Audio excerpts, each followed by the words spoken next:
Today we are gonna see. What if depressed Naruto Uzumaki had dirt harem with Kushina? Please like, share, and drop so many comments. Also join Patreon for something very steamy and op. Link in the description. Also please go and support author for his wonderful creation.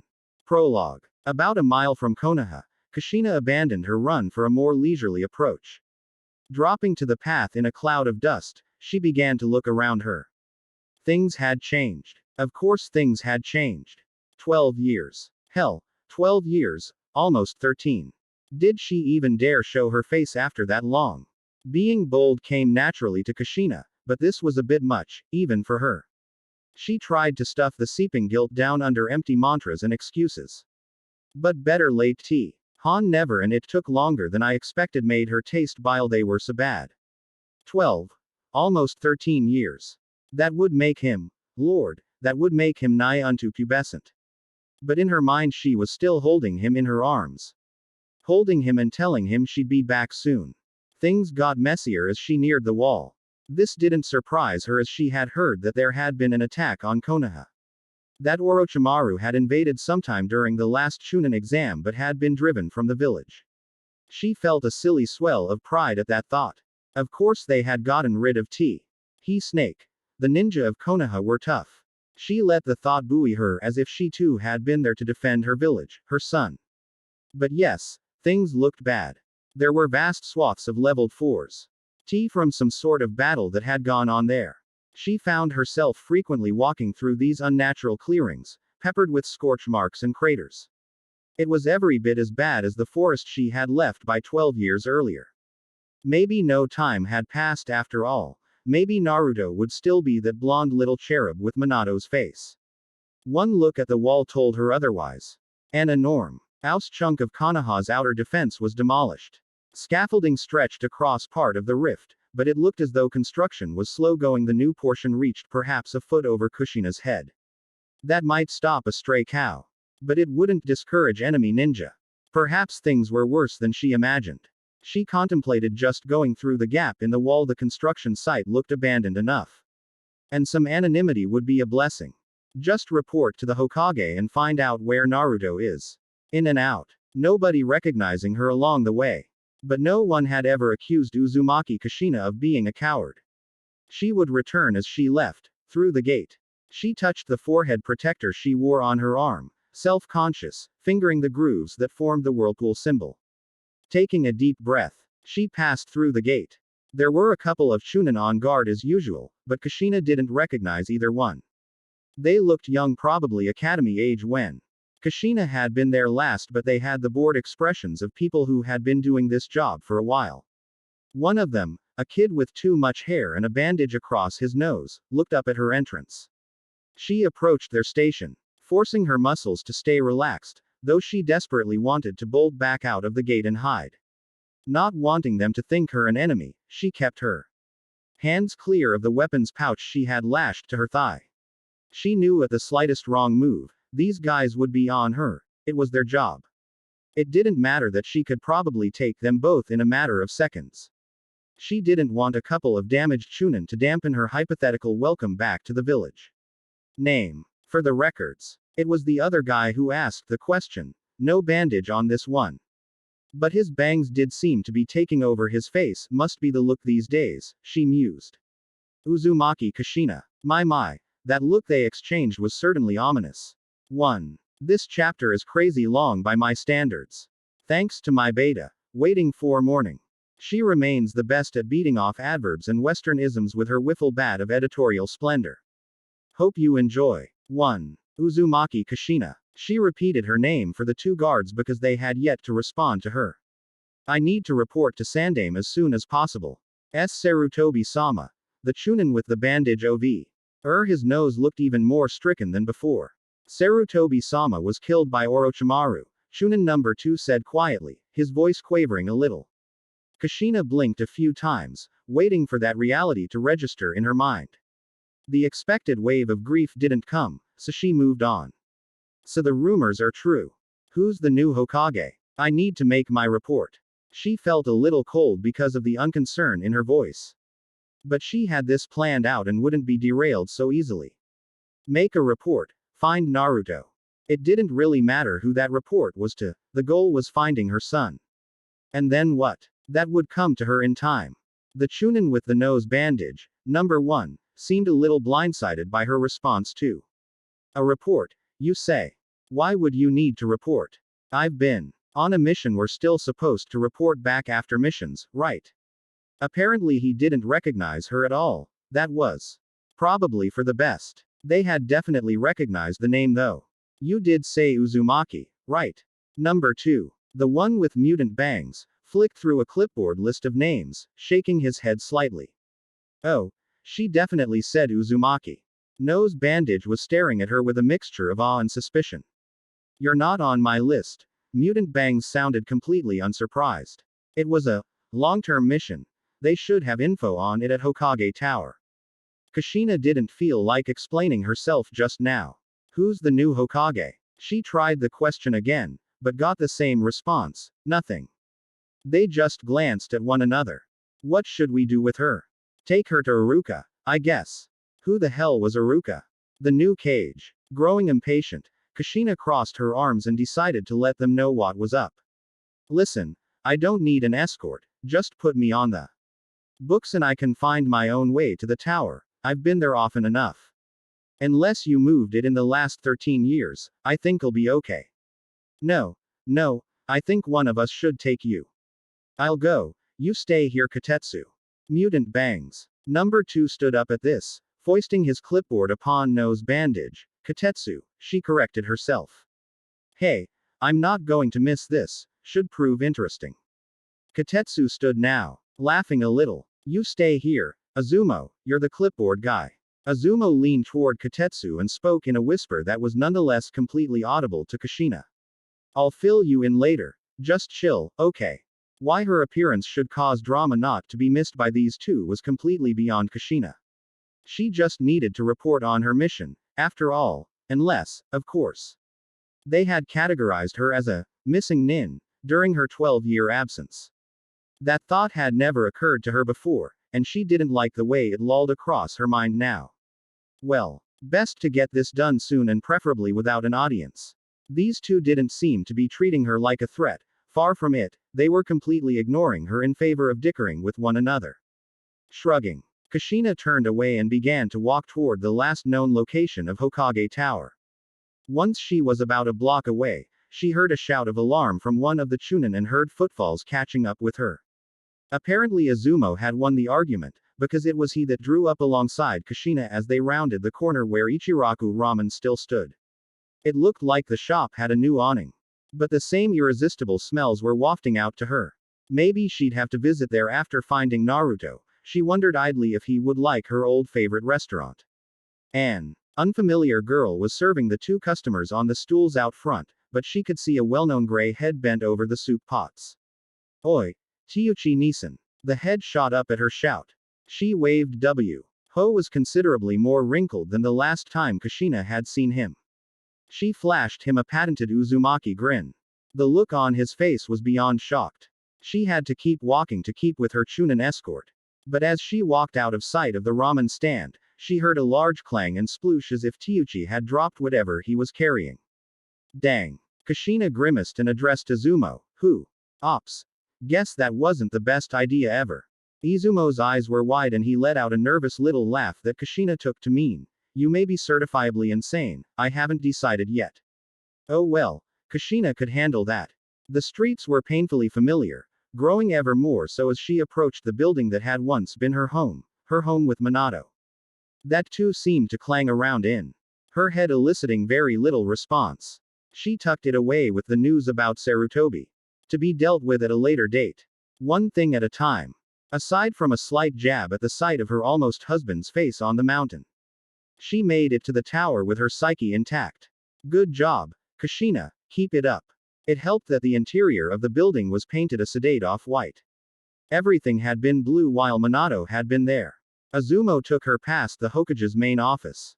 So this Iruka wasn't Hokage after all, perhaps someone who was handling mission assignments temporarily. She had noticed there were still only 4 faces on the cliff, watching over the village, maybe the position was still unfilled. That didn't bode well. She ended up in the assignments room. The table which no. R. Malley held a full panel of people who gave out ninja assignments was almost empty. One man, a Chunin at least judging by his uniform, was sitting to one side of the Hokage's chair which dominated the dais. He had a ponytail and a cute little scar across his nose. Kushina judged him to be early 20s, just a kid really. He seemed to have been caught in a cloudburst of paperwork because files and forms littered the table. Iruka glanced up at her entrance and the expression on his face left no room for doubt. Here was one person who recognized her. First the kid just looked harried and overworked, but upon seeing her, a vague confusion soon gave way to recognition then disbelief. You. It almost sounded like an accusation. Iruka shot out of his chair, then looked a little abashed. Wait. Who are you? Azumo had a sly grin on his face as he answered. Uzumaki Kushina. She wants to report back in from a mission. Iruka blinked rapidly for a moment as if trying to banish troublesome images from the corners of his eyes. Uzumaki. You, he paused to swallow. You're Naruto's mother. It wasn't a question, but Kushina answered anyway. Yes, I suppose I am. She tried to give him a grin, but felt it fall flat. Azumo was giving her a, ha. I caught you. Sort of look that made her want to shout at him, but Iruka's face was inscrutable.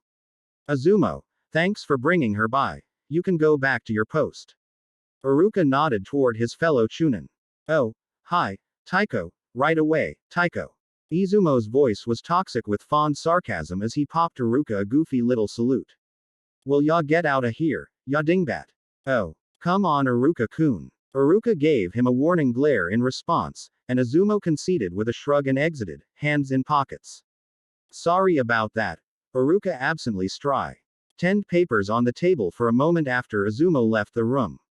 You said you need to report the results of a mission, Kushina-san. He seemed unsure of how to address her. Yes, that's right. Figure there's paperwork to fill out or something, right? Well, it's not here with the regular mission files, so why don't you follow me to the records room? Iruka's tone was painfully businesslike. It made Kushina squirm ever so slightly. She didn't feel intimidated, but she did feel disapproved of. Sure. Yeah, sounds good. I'd like to get it all out of the way sooner rather than later. She followed him out of the room, running her mouth a little to dispel the awkward twittering in her gut. Are you wanting to get on the road again, soon? His question was loaded, and it rankled. Actually, I'm looking forward to seeing my son. She couldn't keep the defensive note out of her voice. Of course. He's a good kid, you know, Naruto is. Iruka's jaw was set, and his tone was almost defiant. Oh. Kushina let Iruka lead the way into the records room, holding the silence, unsure if she should bite her tongue or speak her mind. She decided to go for the middle ground. You sound pretty sure about that. I teach at the academy. Naruto was in my class. Oh, really? Kushina could hear the desperate interest in her voice. Sure, this kid seemed to have a stick up his butt about something, but he had information. Information on her son. Questions started tumbling out of her before she had a chance to think through them. Is he okay? What's he like? When did he graduate? Does he still look like his dad? Were they able to keep the Kyuubi at bay? Is he happy? She clamped her mouth shut and spared Iruka a glance. He was looking up at her from a filing cabinet, a look of bald surprise on his face. Hey, which of those do you want me to answer first, Kushina-san? The chuckle at the beginning of his response was encouraging. Whichever. Any. Well, he graduated last year. Last I saw him, he was eating as enthusiastically as ever, if that's any indication of health. He's happier than he used to be these days.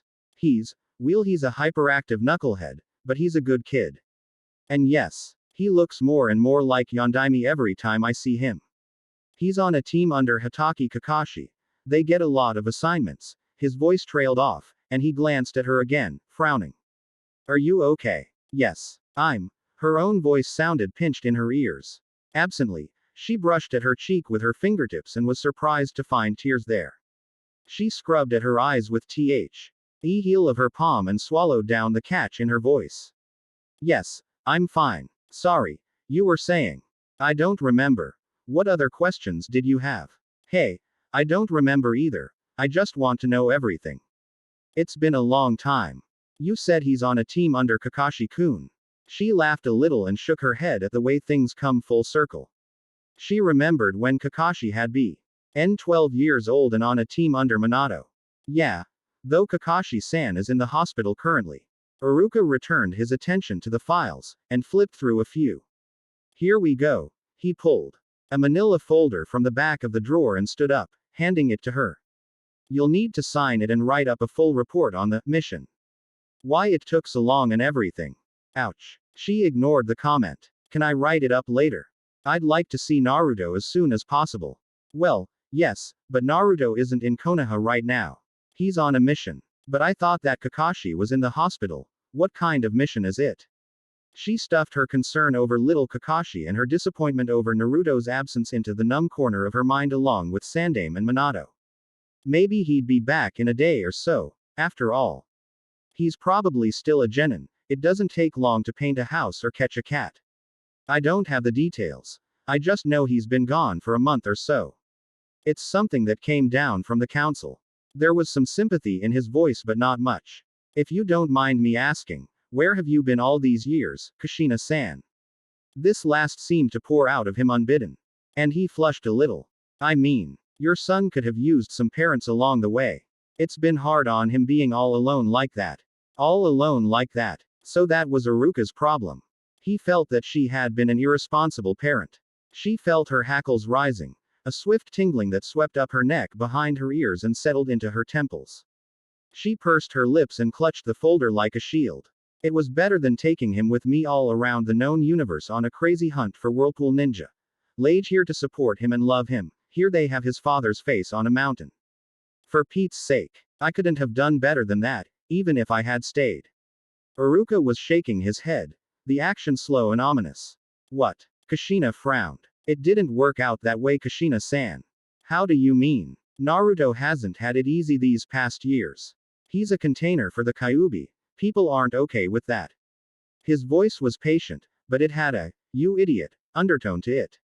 Kushina felt the floor begin to tilt under her feet. He graduated from the academy, sure, but he had the lowest grades in his class. He's struggled for a lot of years now, and he's come a long way. But he could have done so much better with some sort of knowledge of his parents. But Minato.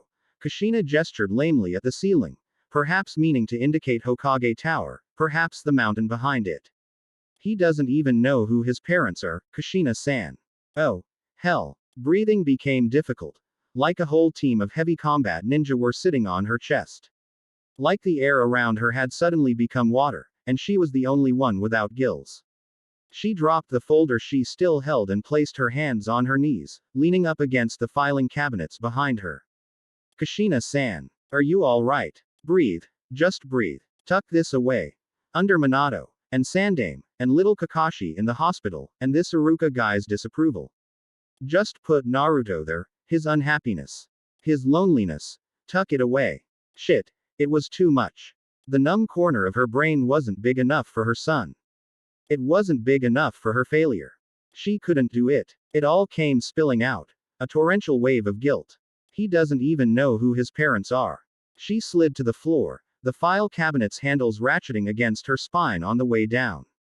Every expletive she knew came out in a hiss on her thin breath. There weren't enough words or enough air. 2. Chapter 2. Thanks so much for all the reviews, and faves, and C2 ads, and alerts. Seriously. They keep me motivated. Enjoy. 2. Sakura arrived at the hospital later than usual that day. Her mother had insisted that she stay with the family for lunch rather than just taking a bent. With her and eating off her knees in the chair in Sasuke-kun's room. Sometimes, for the sake of variety, she would eat off her knees in Lee-san's room instead. At least Lee could talk to her, play board games with her sometimes. Once or twice, he even let her stay in the room while Medical Ninja came in to treat him. It was horrifying but fascinating to watch the green chakra surge from their fingertips and dally around Lee's arm and leg.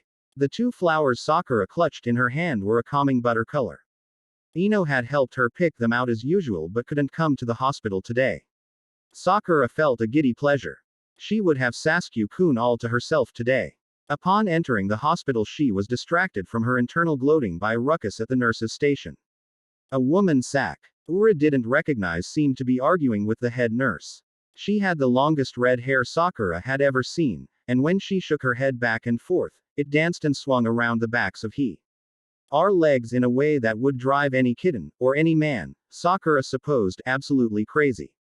It almost made Sakura wish she still had her own long hair, almost. What do you want from me? Should I they brought a note or something from the village council. I can go back to Kaharu-sama and get one if you want. Geez, the woman was loud. As Sakura walked closer, she saw a forehead protector strapped to the redhead's arm. A kunoichi then, but not one from Konoha, judging by the swirl engraved on the metal plate. Oh San, that is not the problem. The corpulent battle axe of a nurse who was on the receiving end of the tirade was losing her patience too. She crossed her arms across her chest in a good impression of a brick wall. The fact remains that the patient is simply not in any condition to receive visitors. Oh, come on now. The kunoichi changed tactics, wheedling now, help a sister out. I just want to see an old friend. I promise I won't do anything to distract him from the business of healing. He'll be glad to see me. I swear. Hataki-san is unresponsive at the moment. He wouldn't even know you're there. Well, then I certainly wouldn't be disturbing him by visiting, now would I? Hataki-san. Is this woman trying to visit sensei? Sakura couldn't puzzle out what the problem was. She had visited Kakashi-sensei herself a few times over the last month. Granted, they never let her stay there long. But unless they had changed policy lately, the visit should be allowed. Of course, there was always the chance that the nurse didn't want to be bothered with walking a new visitor down to sensei's room. Sakura felt a tick of anger stir. If this weird red-headed lady wanted to visit Kakashi, why the heck shouldn't she be allowed to? Sakura cleared her throat and butted into the conversation. Feeling rather rebellious. I was hoping to visit Kakashi-sensei today. Is that still okay, or is no one allowed to see him? She glanced at the strange woman, making knowing eye contact for a split second. The woman's eyes narrowed and then crinkled at the corners. She turned back to the brick wall in scrubs. Hey, I thought you said he wasn't allowed any visitors. How come she's allowed to see Kakashi-kun? But I'm not. The red-haired woman's petulant outrage was so goofy Sakura had to bite her lip to keep from giggling. Instead she schooled her features. Look concerned, just look angelic and concerned. The nurse sputtered a little but nodded to Sakura in greeting. Sakura-san. She shifted her arms from across her chest to her hips and turned back to the kunoichi. We're stretched thin these days. We don't just have scads of nurses just sitting around who can be spared escort a stranger around the hospital for a day. The subtext was clear. You're not from around here, and you can't be trusted. Come on, lady, I'm having a really shitty day here, just work with me. If I wanted to kill the kid, I would just sneak into the hospital through a window and do it. The redhead glanced around for support, spotted Sakura, and hooked her into a single arm hug, sweeping her closer to the nurse's desk. The flowers got a little crushed in the awkward embrace, but Akira was too surprised and squished to notice. Sakura. Right. Sakura-san here can show me to Kakashi-kun's room and keep an eye on me. She seems like a capable sort of person, and she's going that way anyhow. Why yeah, I guess I could do that. Sakura had to gasp a little to get the words out. The nurse eyed them both, suspicious. Sakura pasted on an obedient grin and glanced up at the stranger, who was still hugging her. The woman had a cheesy grin on her face. Sakura once again tried not to giggle. HMPH. I guess that would be all right. But no staying for longer than a few minutes, and make sure you sign out before you leave the hospital. The nurse's mouth gave a wry twist that may have been disapproval or amusement. None of that sneaking through windows nonsense. Thank you so much. Without any hesitation, the kunoichi tugged Sakura around and proceeded down the hall before the nurse could change her mind. They turned away so quickly, Sakura got a face full of red hair. It smelled a little like cherries. Cherries in the ocean. She wondered what kind of shampoo the woman used. Sakura was still having trouble finding a new brand she liked after Kakashi-sensei's nin dog, Pakun, informed her that they used the same shampoo. Sakura scrambled to keep up with the woman, until they entered a new hallway and the nurse's station was no longer in sight. At that point, the Anoichi slowed her pace a little and looked over her shoulder to flash Sakura a brilliant smile. The grin looked oddly familiar and comforting. Thanks for helping me back there. I didn't think that she was gonna let me through. I'm Kushina, by the way. Reductions with someone who has just given you a hug and no family name. Sakura gave a polite, but tentative bow. At this the woman let out a log. That ricocheted off the sterile walls of the corridor. The laugh, too, was homey and familiar. Glad to meet you too, Sakura-san. Now, where are they hiding that brat, Kakashi? Well, Kakashi's Ensei should be in C-Wing. It's this way. Sakura turned down another dull corridor, leading the way this time. So, you are on Kakashi-kun's squad. Sakura could hear intense interest in Kushina's voice. Yep. I'm on Team 7. Well, usually I am. Things were a little more complicated with 2 of 4 team members in the hospital, and one more off God knew where doing God knew what. Sakura felt a familiar twinge of uselessness. How long have you been on the team? Oh, I graduated from the academy about a year ago. We were put together then. I see. So, do you like your teammates? Sakura glanced up at her odd companion. The redhead was looking at her intently with enormous blue eyes. She tried to guess the woman's age and found it difficult. She bore a few faint wrinkles, but her prettiness and kid-like energy made it hard to pin down a number. Sakura blushed a little in response to the question. Oh, yes. I'm on a team with Uchiha Sasuke. He's the most gifted graduate in our class, so cool and so cute. He's the real reason I'm visiting the hospital today. TCH, the Uchiha. Most of them are hoity-toity, ham-fisted bluebloods. Sakura stopped dead in her tracks, squeezing the poor flowers in her fist. Hey, Wadea, ham-fisted. Sakura had never felt such an urge to attack an adult in her life. Apparently Kushina noticed the danger, because she held out her hands in surrender as soon as she glanced back at Sakura's face. Hey, no offense. I'm just speaking of the clan as a whole. For all I know, your boyfriend's one of the good ones. Most of them just take themselves too seriously. Sakura felt her rage dissipate in a wave of shock as they resumed their walk. Could this woman not know about the Uchiha massacre? Kushina-san. Sasuke-kun is the only Uchiha left. That statement made the woman pause for a moment. She took a deep breath and let it out in a long, profane hiss. Shit. I guess that means the rumors were true after all. She shook her head so her hair danced around her knees again.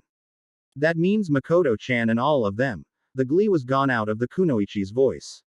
Is it true that Uchiha Itachi killed everyone? I mean, everyone. Everyone but Sasuke, his brother. Kushina swore again. They walked for a while in silence until the redhead seemed to be doing some furious reminiscing. Sakura wondered how long the woman had been absent from the village. It must have been a good long while. With another toss of salty, cherry hair, the woman startled herself out of her reverie. So, what about your our teammate? They're still putting you genin on teams of 3, right? So, there would be one more, right? Oh, Naruto. Sakura gave a dismissive wave of her hand. He's a bit of an idiot. Annoying too. Sakura mused on the nature of her hyperactive blonde teammate. He had been the one to save her from that freaky sand ninja during the attack on Konoha last month. Sakura amended her statement a little. He's not so bad though. He's pretty funny sometimes, when he's not being stupid. And he's gotten really strong these past few months. Sakura's musings were interrupted by a snicker from Kushina. Sakura glanced up at her new companion to find that the woman was almost weeping with silent mirth. Wah. Are you okay, Kushina-san? Hey. Oh yes, just peachy. Sakura eyed her with suspicion. Well, anyway, this is it. They had finally reached Kakashi-sensei's room. Kushina's chuckles stopped. She stepped in ahead of Sakura. Pushing the door aside, the kunoichi entered the room, took one look at the bed, and froze so quickly that Sakura actually ran into her backside. Kushina didn't seem to notice. Is something wrong, Kushina-san? Sakura edged around the sudden roadblock and into the room, checking to see what the problem was. Everything appeared to be normal, though Kakashi-sensei did look uncharacteristically weak, unconscious in the hospital bed. Looking back at Kushina, Sakura was floored by the anguished look on the woman's face. Her brows were knitted and that wide mouth that seemed to laugh so easily was gaping.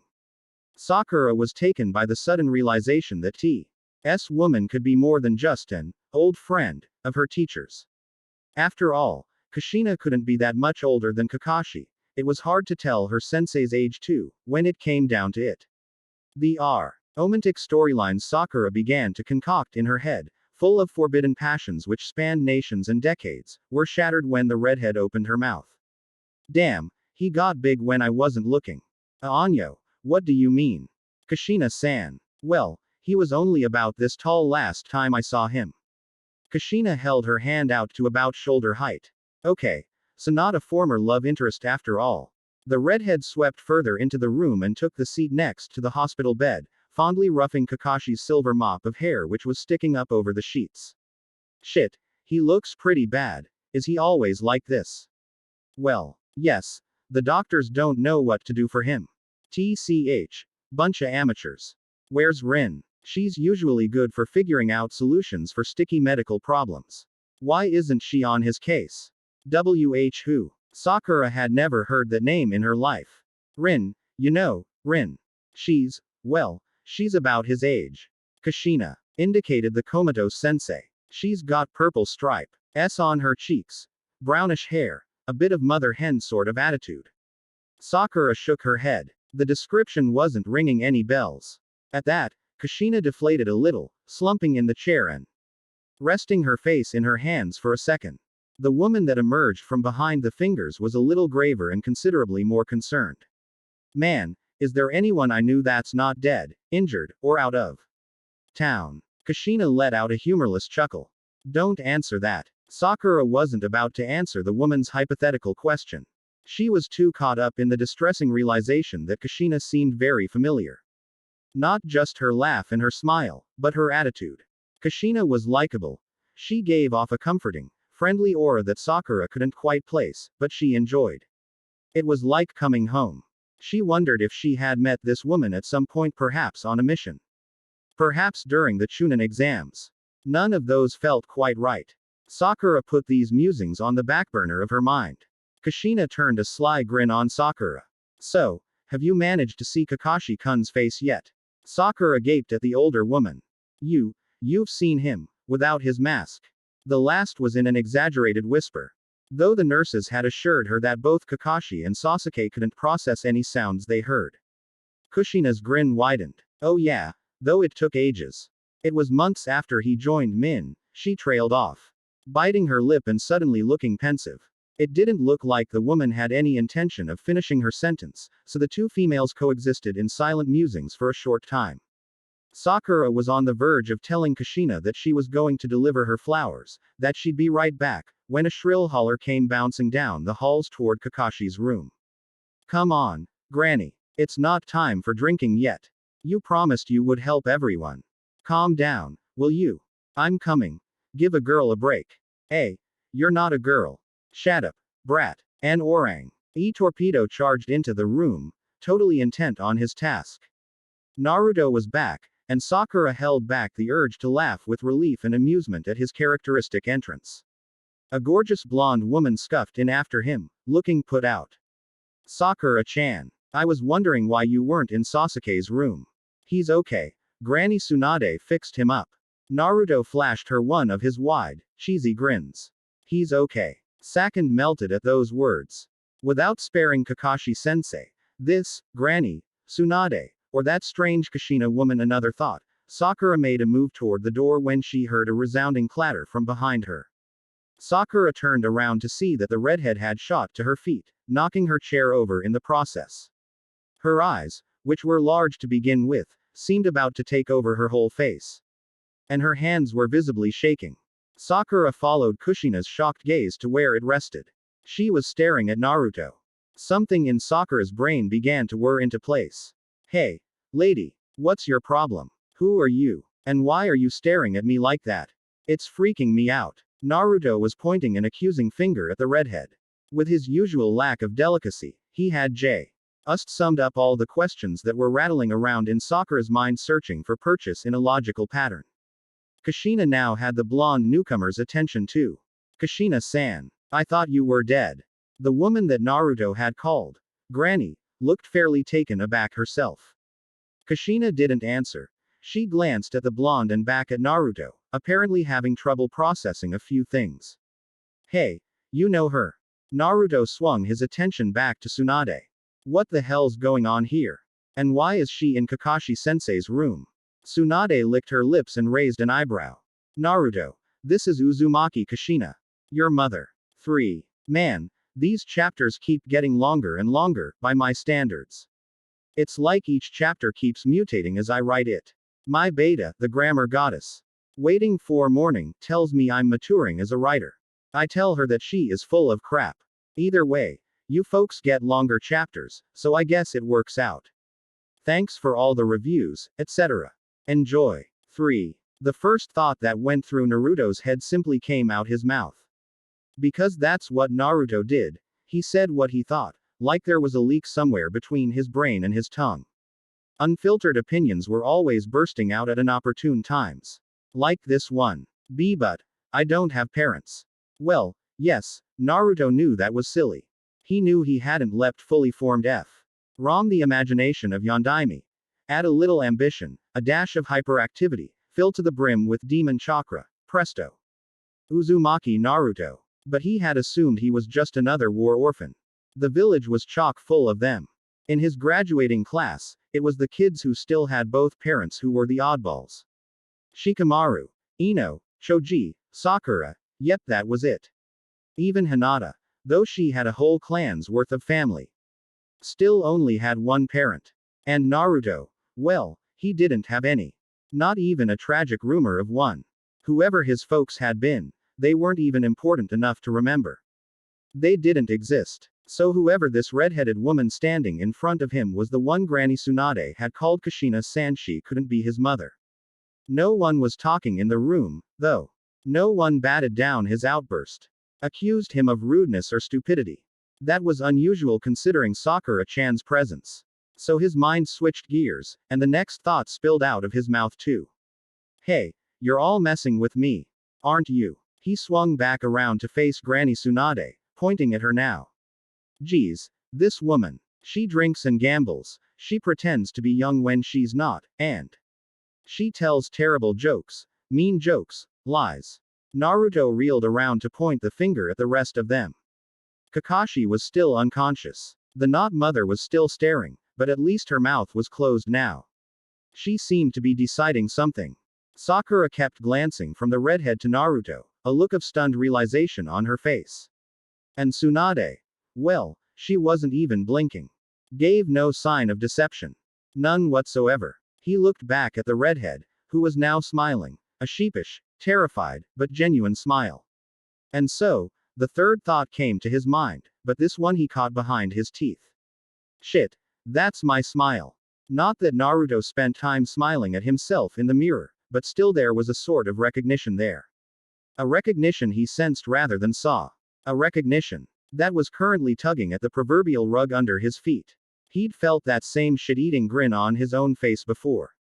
Mom. He felt like running away, or weeping, or shouting, or mauling the woman with hugs. Or just plain mauling the woman, but all that came out of his mouth was, Mom. That leak in his brain was stopped up with the enormity of that one word. The thoughts began to back up in his mind. They seemed to be trickling out his tear ducts. He stared at the woman, and she stared back at him.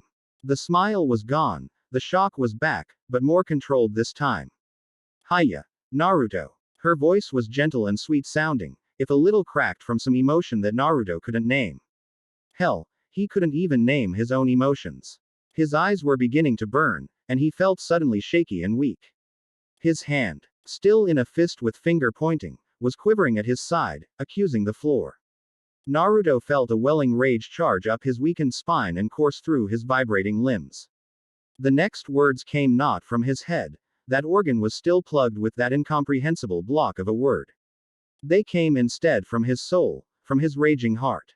What the hell, Mom? Where have you been all this time? Kushina didn't seem to know what to do with that question. Aren't moms supposed to stick with their kids? What the heck were you doing? Naruto. Come on. This isn't exactly the place for this. And here you are with Kakashi-sensei and Sakura-chan. Does everyone know about you but me? Shish. Quiet, you moron. Chill and we can talk about it. As she let loose the unthinking barb, she circled the bed, closing on Naruto in an instant. Before he knew what was happening, Kushina had grabbed his head and shoved it into her midsection in a sort of half-hug. Her other arm she closed around his shoulders to complete the embrace. He felt smothered. He felt angry. He felt warm. Hey, lady, let go of my head. He knew his voice was cracking along with his bravado. The front of this woman's uniform was damp, and one sane morsel of his mind knew that was because she was getting wet from his tears and snot. Shish, come on, let's get out of this room. With that, she released his bucking head but kept an arm around his shoulders to guide him out of the hospital room.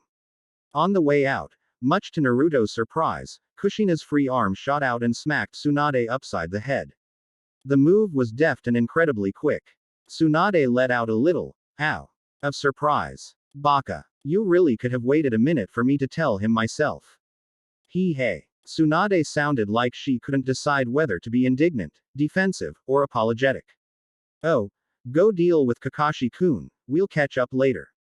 Kushina was grinning again, this time at Tsunade. And Naruto once again felt that rug-tugging recognition that made him want to put his head between his knees before he passed out. Kushina swept him the rest of the way out of the room and released him once they were alone in the hall. She eyed him as if she thought he might bolt, but he stood his ground. Uzumaki Naruto didn't run away from a fight. Instead he crossed the hall and turned to face her. He rested his back against the wall, as it still seemed unstable and prone to sudden liquefaction, and he crossed his arms and stared at her. She stared back. Shaking her head a little, she gingerly slid down to the floor. Her long legs steepled in front of her, back resting on the wall opposite Naruto. She gestured for Naruto to follow suit. He did, crossing his legs underneath him and keeping his back as stiff as he could manage. He clenched his hands in his armpits so they would stop shaking. Hey, you do look just like him, Kushina said this almost to herself. Naruto glanced at the hands in her lap. They were shaking. And white, like his. The redhead cleared her throat and leaned forward. I'm Uzumaki Kushina, of the former country of whirlpools.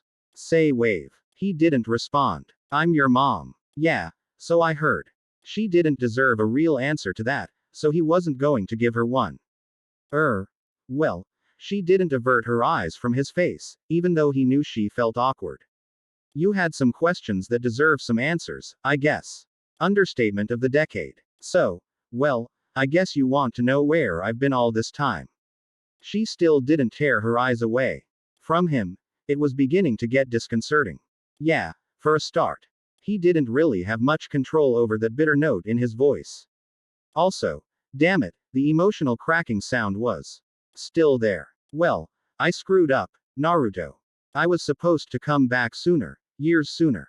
I was gone on an extended mission, I guess you could say, looking for. The door to Kakashi's room opened up, and Sakura exited, glancing between both of them with ill-concealed curiosity. Don't mind me, I just need to go. I'm just going to go off and see Sasuke-kun. Kushina-san, Naruto. She picked our way around Kushina's legs and went off down the hall. Naruto watched her go with a little jealous ache under all the other layers of confused emotion. She was off to go hold Sasuke's hand, of course she was. If Sasuke would let her hold his hand, anyway. Meanwhile, Naruto's hands wouldn't stop shaking. He clasped them in his lap and looked back at the redhead, his mother. She was still staring at him but differently now. One corner of her mouth turned up, and she spoke again. She's cute. That teammate of yours. Smart too. Nay, she helped me get in to see Kakashi-kun. Yeah, Sakura-chan is, hey. No changing the subject now. Naruto scowled. Where were you this whole time? Okay. Kushina hefted a large sigh. Well, you see, I'm the last person left from my family. The last Uzumaki, I guess, until you came along. A long time ago, we were attacked by. Her eyes darted around Naruto's face and glanced down to his stomach. Well, we were attacked, wiped out. I got away 'cause I wasn't in the village at the time. I swore back then, I was maybe 7 at the time, that I would find any survivors one day. That's where I've been. Looking for survivors. Hey. Wait. That doesn't make sense. You can't have been looking since you were 7, you're old. Where did I come from, then? Hey, I would have thought you were old enough to know how that sort of thing works. Kushina let out a wry chuckle. Hey, don't be a pervert, you know what I mean. Naruto felt heat rising in his face. TCH, well then don't call me old. Kushina folded up her arms, looking sullen. And I'm not a pervert. You just set yourself up for it. But what about? Naruto was interrupted by the sound of urgent footfalls coming from down the hall. Maida Guy came tearing around the corner of the hallway. Resplendent in green lycra and orange legwarmers. He came up to them and paused, doubled over and gulping for air, hands on knees. Guy sensei. Naruto thought the teacher looked positively distraught. Is Tsunade-sama in there? Guy raised a finger and pointed toward the hospital room which still housed Kakashi sensei. Yep. It was Kushina who answered, smiling. Guy too.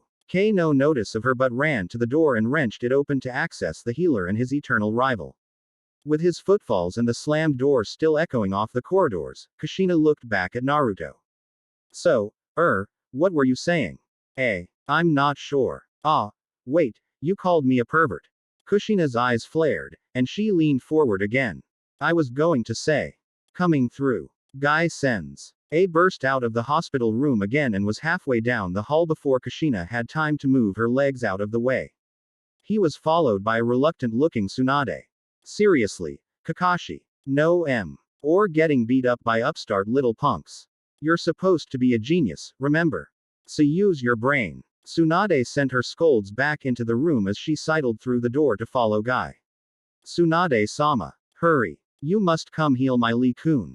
Guy was weeping with anxiety and did an anxious little dance while waiting for her to catch up, as if he was trying not to lose momentum. Okay, I'm coming. Just hold on a second.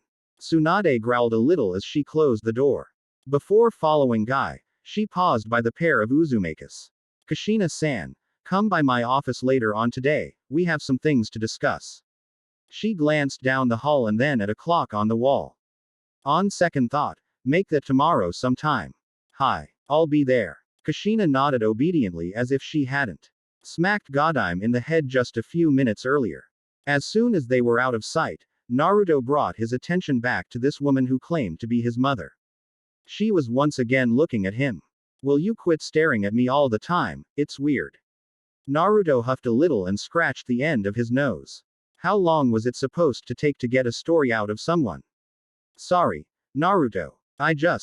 Kushina took a deep breath and looked down at her hands. Anyway, where was I? You were going to tell me what happened after you were 7, when I came into the picture and that sort of thing. Oh. Hey, yeah. A fond smile peeked out of the corners of Kushina's mouth. Well, I ended up in Konoha. Stayed here to get trained up and that kind of thing.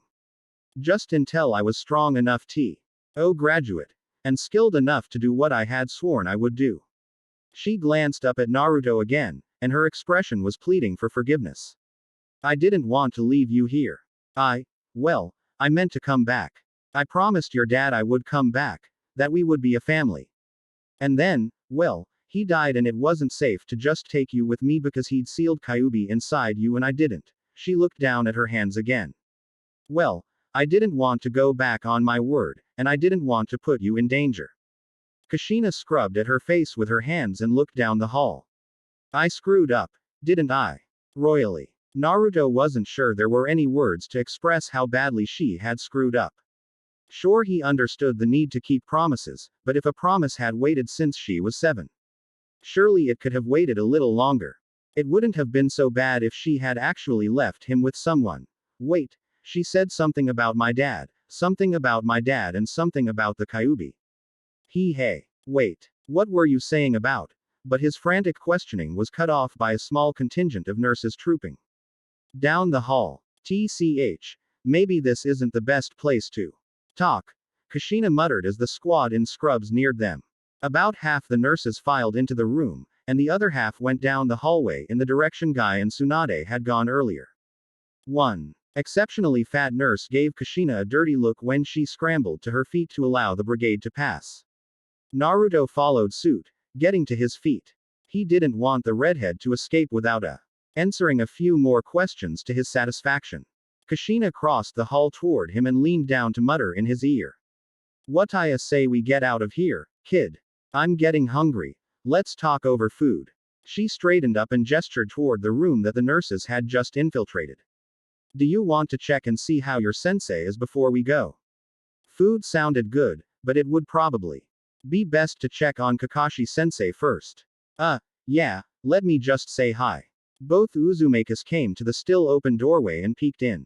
Kakashi looked very much worse for wear, but at least he was conscious. A number of nurses were fluttering around checking his monitors and gazing at him in concern and wonder. He was leaning forward in bed and gave a feeble wave when he saw Naruto in the doorway. Is one open eye then traveled up to where Kushina was hovering over Naruto's head and proceeded to get very big indeed. Naruto glanced up to see Kushina, his mother, waving vigorously at Kakashi and shooting him that grin again. Kushina-san. Kakashi-kun. I'll come by and see you later. You appear to be S for the time being. Kushina let out a low, amused chuckle and placed a hand on Naruto's shoulder. Naruto jumped a little at her touch and felt the urge to shake her off war with the urge to reach up and grab her hand. Instead, he just allowed himself to be led away, waving to Kakashi again as he was pulled into the hall. Once they were out in the hall again, Kushina released his shoulder and smiled down at him. Okay, kid, I want to answer all your questions, and I want to ask a few myself. I have a restaurant in mind. My treat. You ever go to Ichiraku Ramen? Naruto couldn't help it. He grinned at her. Way ahead of you, lady. She did answer his questions, didn't dodge any of them. He heard stories about how she had chased rumors of survivors around the island nations for over a decade. Tea Country, Wave Country, Oazu Island. She had gone over all of them with a fine-tooth comb. And just when she was ready to give up the search, another lead would surface. Finally, her searches got her embroiled in some sort of political conflict in Water Country which had sucked up the last year and a half. She spared him the technical details, but Naruto got the impression Kushina had some opinions about the leadership and culture of the village hidden in the mist. He seemed to get as much information out of him in turn. Naruto didn't really want to be all chummy with this woman, but she kept asking questions.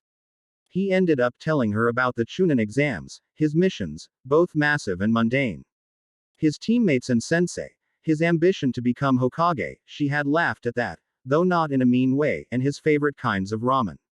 As they sat at the ramen stand, downing noodles and discussing Kushina's failure as a parent, Naruto found it difficult to be pleased with the day's turn of events.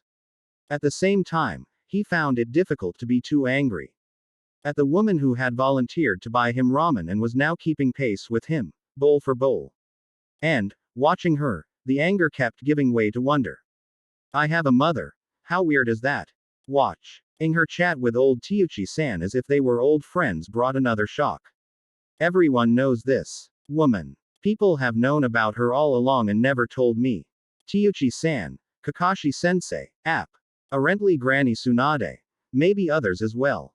They all knew and said nothing. Surely they should have told me something.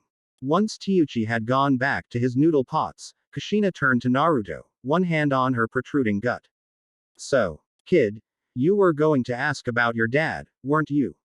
Yeah. Now that it came to it, he was almost afraid of the question. Discovering in a day that you have not a mother but a father as well seemed almost too much.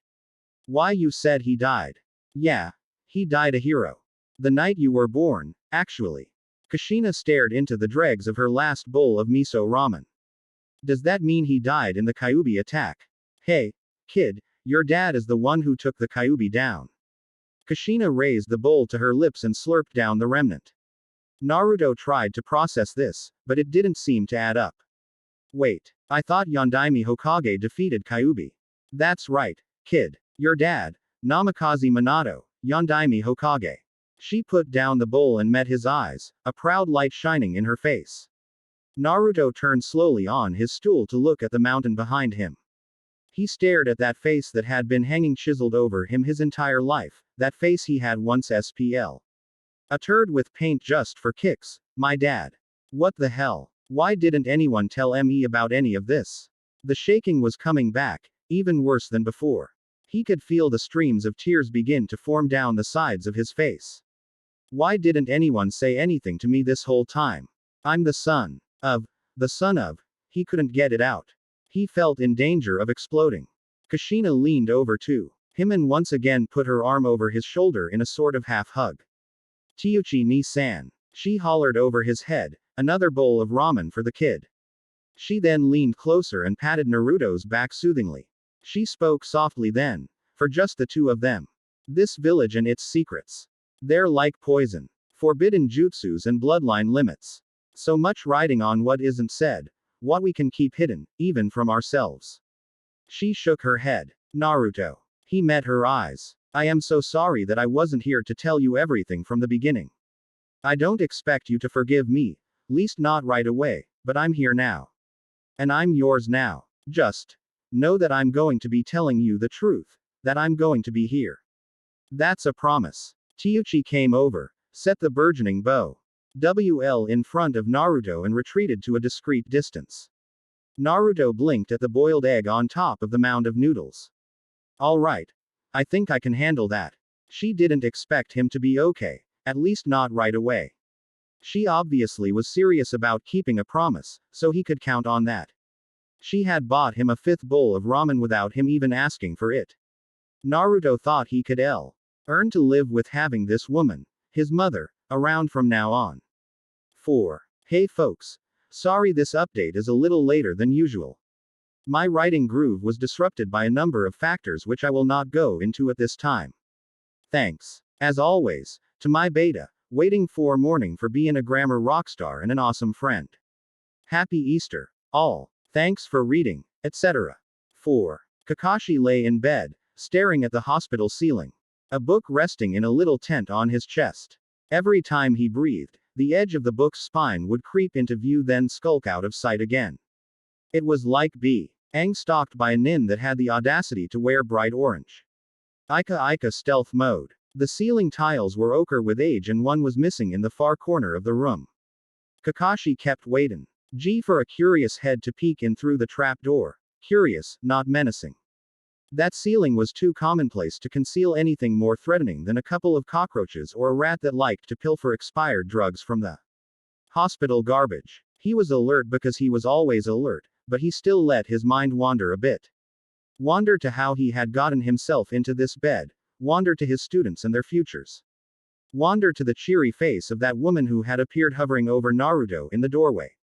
And Naruto's face, like he had just been hit by an exploding tag and an avalanche of ramen at the same time. What on earth was she doing alive?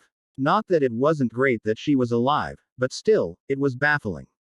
Alive and unchanged, from the one glimpse Kakashi had gotten. Same hair, same bright eyes, same goofy grin. That face brought back many ghosts that usually stayed away these days, minding their own business. His mind picked through these things and the junky rats in the ceiling tiles. He would have read the well-thumbed book, but he somehow didn't feel like it. I must be sicker than I thought. Someone was walking down the hall outside his room.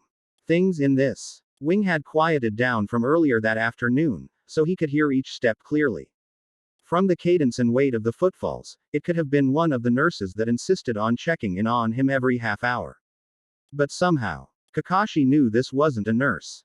He pulled himself up into a sitting position, a little alarmed by how weak his arms still felt. He had just dog-eared his spot in the book and set it on the bedside table when she knocked on the door, stepping in before waiting for a response. Come in. Kakashi gave her a dry look, complete with eyebrow. You look less dead than you did earlier today. Thanks. I try. Kakashi fingered a little sleep out of the corner of his eye. You look less dead than I thought you would look, as well. Yeah, well, I try to. She mows. Yed to the chair by his bed and plunked herself down in it. Now Kakashi could see a few wrinkles that didn't used to be there. Some around the corners of the eyes, some bisecting the bridge of her nose. Some that seemed to have no rhyme or reason. Laugh lines, worry lines, you doing in here, kid? She folded her arms across her chest, giving him disapproving mother look of assessment. Kakashi couldn't really remember his mom. But he still knew that look. Taking a vacation from my problems. Getting a nice tan. Kushina let out a sharp blast of laughter. See, now I thought for sure you were going to say you were trying to pick up ladies. Well, that too. Kakashi scratched the back of his head, and there was an awkward pause in the conversation. When did you get back into town? The question didn't sound as offhand as he might have wanted, but it was a valiant effort. Kushina took no notice. She wasn't one for reading into vocal inflections. Yesterday afternoon. She leaned forward, propping her elbows on her knees. Seriously, Kakashi-kun, what happened to you? The nurses didn't seem to know, and Naruto wasn't really forthcoming about the whole thing. What's going on? Hey. No one's called me that in years. Kakashi leaned back against the headboard and looked up at the ceiling again. Oh, stop being evasive, it's really obnoxious. Who did this to you? I know it wasn't on a regular mission. Kushina's blithe tone cracked a little to reveal anxiety underneath. No, it was here. A couple of missing nin came into the area to make trouble. Missing nin came to make trouble. Kushina crossed her arms. Impatient. I'm not daft, Kakashi-kun. Missing nin would not just be sauntering into Konoha to cause mischief, especially not any missing nin that could lay you out for a few weeks. They must have been bingo book, and they must have had an objective. Now, spill. Kakashi rolled his eyes and took a deep breath. It was Uchiha Itachi. Him and a mist ninja. Uchiha Itachi. You mean to tell me you guys never tracked him down after the massacre? What the hell? Was he after his little brother? You've met Sasuke. Not really. And stop dodging my questions. It's really freaking me out. Kushina gave him an implacable look that reminded Kakashi of times when Minato, coming back bloody from a top-secret mission and with lame excuses on his lips, would get that same expression from her. Kakashi pinched the bridge of his nose. He had forgotten how good Kushina was at giving him headaches. Kakashi decided to give. The woman obviously suspected the truth. Or she wouldn't be hounding him for it. Alright. They are after Naruto. The Biju inside him. We don't know why. As he suspected, Kushina didn't act surprised, just perturbed and very worried. They are after Naruto. You mean you didn't get them? They're still out there. You got walloped and didn't even catch the guy. Seriously, how many supposed to be dead women were going to come in here and tell him off for losing a fight? Kakashi let out an eloquent sigh and cast a longing glance at his book. And what about this missed nin? Also missing, I presume. Kushina had a peculiar light in her eyes. And her voice was going shrill with nerves. Kakashi searched his mind for the name. Hoshigaki Kisame. Big sword. Loads of chakra. Yeah. That's the guy. Shit. It was Kushina's turn to pinch the bridge of her nose. You know him. I've been in the mist for the last 5 years, Kakashi. I was shanghaied into helping clean up the mess Kisame made when he left. Him and later on that Zabuza character. In a village known for being bloodthirsty and ruthless, they are still infamous. Well, Zabuza is dead, at least. Oh really? Well, that's something. Kushina leaned forward as if expecting a story of some kind. Well, what? Yeesh. Never mind. Kushina covered her eyes with the heels of her hands and scrubbed at her face. When her hands fell away, Kakashi saw that she looked tired and broken. He realized that a well-timed question would probably have this woman in tears, so he remained silent. He didn't want to be the one who tore through that paper-thin solve and unleashed a torrential outpour of emotion. It wasn't a matter of being unfeeling, but his dead sensei's mistress had just come waltzing through his hospital door after a 12-year absence. It would not do to invite shoulder crying, that would only lead to awkwardness for both of them. Instead they both rested in uncomfortable silence. Have you ever heard of a criminal organization called Akatsuki? Kushina sounded business-like. That was good, it indicated she too wasn't interested in a sob session. Kakashi made a non-committal grunt. Because, as far as I have been able to find, they were Kisami's last known associates. And if they are after Naruto, Kushina bit her lower lip, and her jaw twisted with the effort of holding something back. Well, if they are after Naruto, I came back just in time. And how is Naruto handling, you? Kakashi realized as the words escaped his mouth that might have been the question. He eyed Kushina, wary for signs of imminent downpour. Rather than cry, though. Kushina let out an abrupt laugh, dry scrubbed her face with her hands again, and let out a few more chuckles. The laughter sounded a little manic, and Kakashi found himself wishing for the normal female reaction of weeping and wailing. Then again, he reminded himself, Kushina had never been a strictly normal female. She began to speak, bursts of laughter interrupting her every few words. That kid, I think I would have been better if he had just, hauled off and hated me. I mean, he might hate me but he doesn't. Well, it's more awkward. It's Ike is overwhelmed more than anything else. Kushina paused and took a few deep breaths, the flood of words and laughter ebbing. She wiped a bit of moisture from under her eye. Had she been crying after all? When she began again, her voice was shaky and quiet. He freezes up every time I touch him, and he seemed relieved when I left. Here she took a shuddering breath. We'll see. The worst may be yet to come. Well, Naruto's never been one to hide his feelings. Kakashi couldn't think of how to end the comment, so he let it dangle. Hey, that may be, but maybe he's learning how to. I was about his age when I began to learn how to keep things bottled. Kushina glanced in Kakashi's direction, noted the expression on his face and let out another laugh, more natural this time. Okay. Okay. So maybe I never learned the lesson well. I didn't say anything. Well, you were going to. I can feel a zing coming on.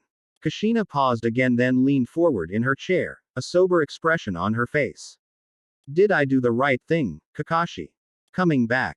Maybe there comes a point where it's just too late to return. Maybe he was better off with me dead. Maybe he doesn't really need looking after. Ellipsis quote. Kakashi seemed to hear echoes in the woman's voice from a much older conversation. Almost 13 years old. I'll be coming back. I'm not sure when, but I will be. In the meantime, Kakashi-kun, he'll need looking after. You'll do that, right? Keep an eye on him. Whichever one you can spare. I didn't. Kakashi bit his lip under his mask. You didn't what, Kakashi-kun? Look after him. I didn't keep either eye on him, like you asked.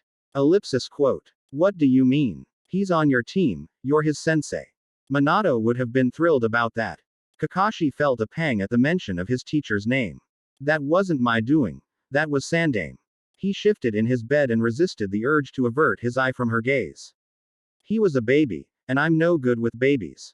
Rin was Liu King out for him for the first little bit. The excuses tasted sour in his mouth, so he cut them off before they got out of control. I passed his team, let them graduate, but that was because they earned it. I haven't focused on his training. I've focused on Sasuke's. He stopped himself before he began a laundry list of reasons why he had chosen to focus his attention on the Uchiha. It's good you came back. He needs you. If you say, better late than never, I will kill you right now. The redhead's voice was chilly. Kakashi hadn't remembered that she was capable of that voice. So you abandoned him too? Front of you. She stood up and walked around his bed in anxious, pacing strides. She's deciding what to do with me, he thought. Kushina paused by his bedstand and looked down at his well-loved book. She picked it up, flipped through a few pages and then bounced it in her palm as if testing its merit as a projectile. You shouldn't be reading such smut, Kakashi-kun. You're too young. She sounded more normal, if a little absent. Naruto was named after the hero in one of Jiraiya's books, back when he still wrote stuff worth reading. She gazed out the window to the hospital room and hefted the book in her hand. Kakashi thought for a moment that she was going to fling the novel clear out the window in a fit of petulant mommy rage. Ika airborne. But she didn't. She let the book drop back to the bedside table and turned toward the door to the room. On the threshold, she spoke again, not turning to face him. Give your apologies to Naruto. Kakashi-kun.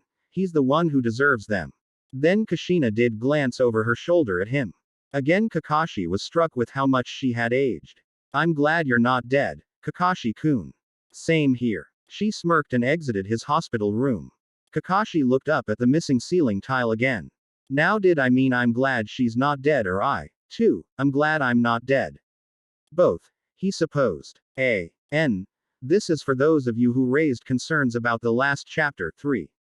First off, let me say thanks for the constructive criticism, all. I really do want to hear it if the stuff I write seems off, in terms of characterization, etc. That said, I've decided against reconfiguring 3, the last chapter, because I still like what I did with it. It seemed to me that many of your concerns were based on the fact that you, the commenter, personally would not react as graciously as Naruto does in the story. Well, sorry, you are not Naruto. Nor am I. He is a fictional character who is almost superhumanly forgiving and optimistic, among other things. Heavens, I would probably punch Kushina in the face and run away crying upon first acquaintance. Naruto, though, would not run away or refuse to listen to Kushina. Because when has Naruto ever run away from a fight? When has he ever refused to hear someone out? Of course he's not just over his issues, that's a load of issues to get over in a very short time. I'm just not the author who delves into the angst-ridden corners of the human soul for the heck of it. It's not my thing. Also, a number of Kushina haters have left comments that she is the worst mother ever, etc. Let me just say, folks, that no matter what you say, she's my main character and I love her. Yes, she is a flawed individual who has made a ton of mistakes, but that doesn't mean she's beyond redemption or the most worthless mother in existence. That's why I'm writing about her, because she's interesting. All that aside, I am taking your concerns into consideration. These comments have led me to change the course of the fic as a whole. Originally, I had chapter 4 ready to post right after 3, but I threw it out and started over after I got your feedback. So thank you. Seriously. Just because I didn't go back and angstify the last chapter doesn't mean you weren't heard. 5. Whoa. Welcome to the longest, most frequently revised chapter I have ever written for this site. Wipes away beads of sweat, I'm pleased with the result, and I hope you are too. Thanks again to my beta, waiting for morning, who pretty much PWNS all other betas. She is master of dashes and ellipses. Bo. I mean it. You. Yeah. You. Why aren't you bowing? Also thanks to all my reviewers and readers. You are all wonderful. Hugs and homemade apple pie for all, virtually speaking. 5. Just remember. There's an empty couch in my apartment. The toad sage winked at Kushina. Not a chance, you old pervert. Kushina had trouble putting real anger into her words. She was fond of Minato's old teacher, after all. Even if he was a reprobate. They had chance to meet outside Hokage Tower, and he volunteered to walk her back to the barracks that was her temporary home, ostensibly to discuss Naruto's training. Kushina would be glad to return to the military boarding house, spider-ridden and depressing it might be, but at least it didn't have any lecherous old men, that she'd noticed. Okay. Have it your way. I was just trying to be friendly. Jiraiya held his hands out like a man who was used to being slugged. Yeah, well, I'm looking into apartments anyway. Hopefully something in Naruto's building. Kushina kicked at a rock in the dusty road. Truthfully, she had hoped her son, would volunteer his own couch. There was space enough for another futon in his place. His apartment was small but not too small for a family of 2. But, no, she would not be forcing herself on Naruto, not more than she already had, anyway. She couldn't blame him for being a little reticent. But really, the last few weeks had been surprisingly free of drama, all things considered. The kid seemed to have Minato's grace-giving nature and Kushina's own resiliency. I'm going out on a mission tomorrow morning anyway, should be gone for a couple of weeks. Jiraiya shrugged. You could just use the place while I'm out. Hehe. Tsunade roped you into taking a mission too, eh? Yeah, well, she's been having trouble filling up the mission rosters these days. Jiraiya grumbled, clearly wishing he was back at his beloved hot springs. It wasn't surprising, considering the shortage of ninja in the village, that Jiraiya had been recruited by his old teammate. Tsunade kept trying to force dossiers on Kushina as well. Tsunade had given her 1 week to acclimate to motherhood. But there her patience ran out. Kushina was expected to prove her lingering affection for Konoha with action. Kushina reflected with some bitterness that Godime would be more patient if she had ever tried to be a mother herself, then she stuffed the sour thought down. After all, people in glass houses. Kushina had taken a painless ranked mission last week mostly. Because Naruto and his two other genin teammates had been out of town on their own mission, something to do with a foot race. They had returned a day after Kushina had with an injured Sasuke in tow. He was either weaker than everyone thought, or the mission was more dangerous than anticipated. Both thoughts made Kushina very uneasy for Naruto's safety. Unpredictable teammates and Ms-ranked missions were among the ninja's deadliest foes. But, once again, the kid proved resilient. He seemed to be fine in the aftermath of the mission. Kushina was proud of him, even though she was aware his accomplishments were his alone. She said as much to Jiraiya. Yeah, no one can take any credit for that kid's guts. He may just become Hokage after all. The misplaced pride was evident in Jiraiya's voice as well. Thanks for what you've done for him, the training and everything. Jiraiya paused in his tracks so suddenly that Kushina kept walking for a few steps before realizing he was missing. She turned back and looked at him, curious. The old man cleared his throat and shuffled a little where he stood. I haven't done a tenth of what I should have done for him. I'm ashamed to say I beat you back into his life by just a few months. The Sannin shook his shaggy white head and looked at his feet. Kushina felt a muscle in her forehead twitch. Are you just pretending to be humble, now, old man? Or is that true? Jiraiya mumbled something inaudible. What was that? I didn't hear you. Kushina's voice was dangerously even.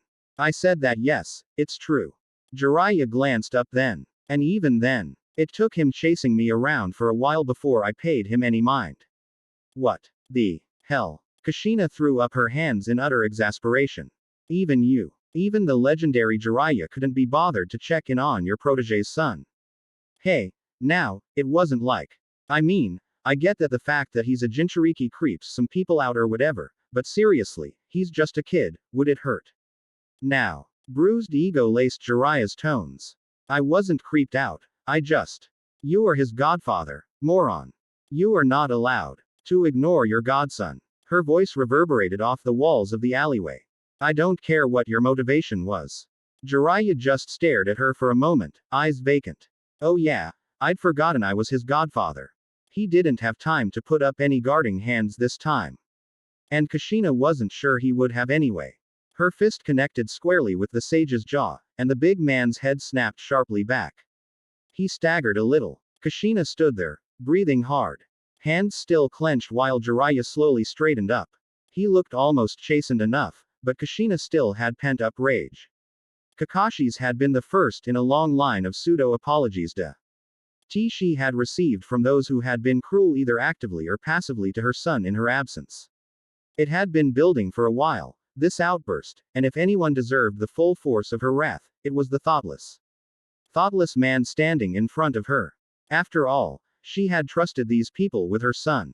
And Jiraiya, his own godfather. How on earth could he just forget?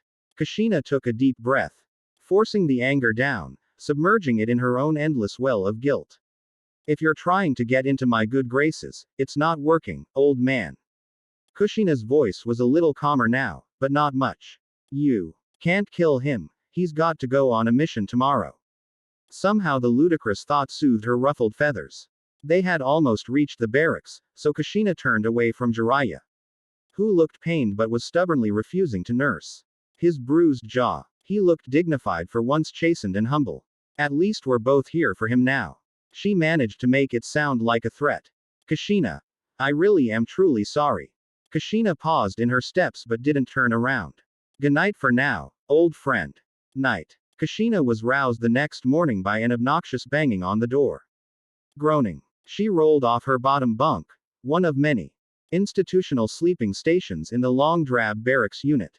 She landed in a heap of limbs and blankets on the concrete floor. Hold your horses, will ya? She shouted at the door. It was certain to be a page from Hokage Tower telling her to report for assignment. She had sensed a mission on the horizon when at Tsunade's office the night before. Hey, lady. Come on, get out of bed. The juvenile voice that rang through the door made Kushina grimace with pain and then grin with pleasure. Naruto. Hey, kid. You're supposed to call me Mom. Remember? Kushina shook her head to dislodge the sleepy fog. There aren't any of the Hokage's flunkies out there with you, are there? Huh. No. Why? Naruto sounded genuinely puzzled. Kushina clawed her way to her feet and dragged herself over to the door, the blanket trailing her like a cape. She opened the door and looked down at the fluorescent orange kid standing there. Oh. No reason, come on in. I was there this morning, and they did tell me to bring you this. Naruto pulled a manila envelope from behind his back, and Kushina groaned. The blonde gave a raucous laugh. Kushina took the envelope and tossed it onto the bed.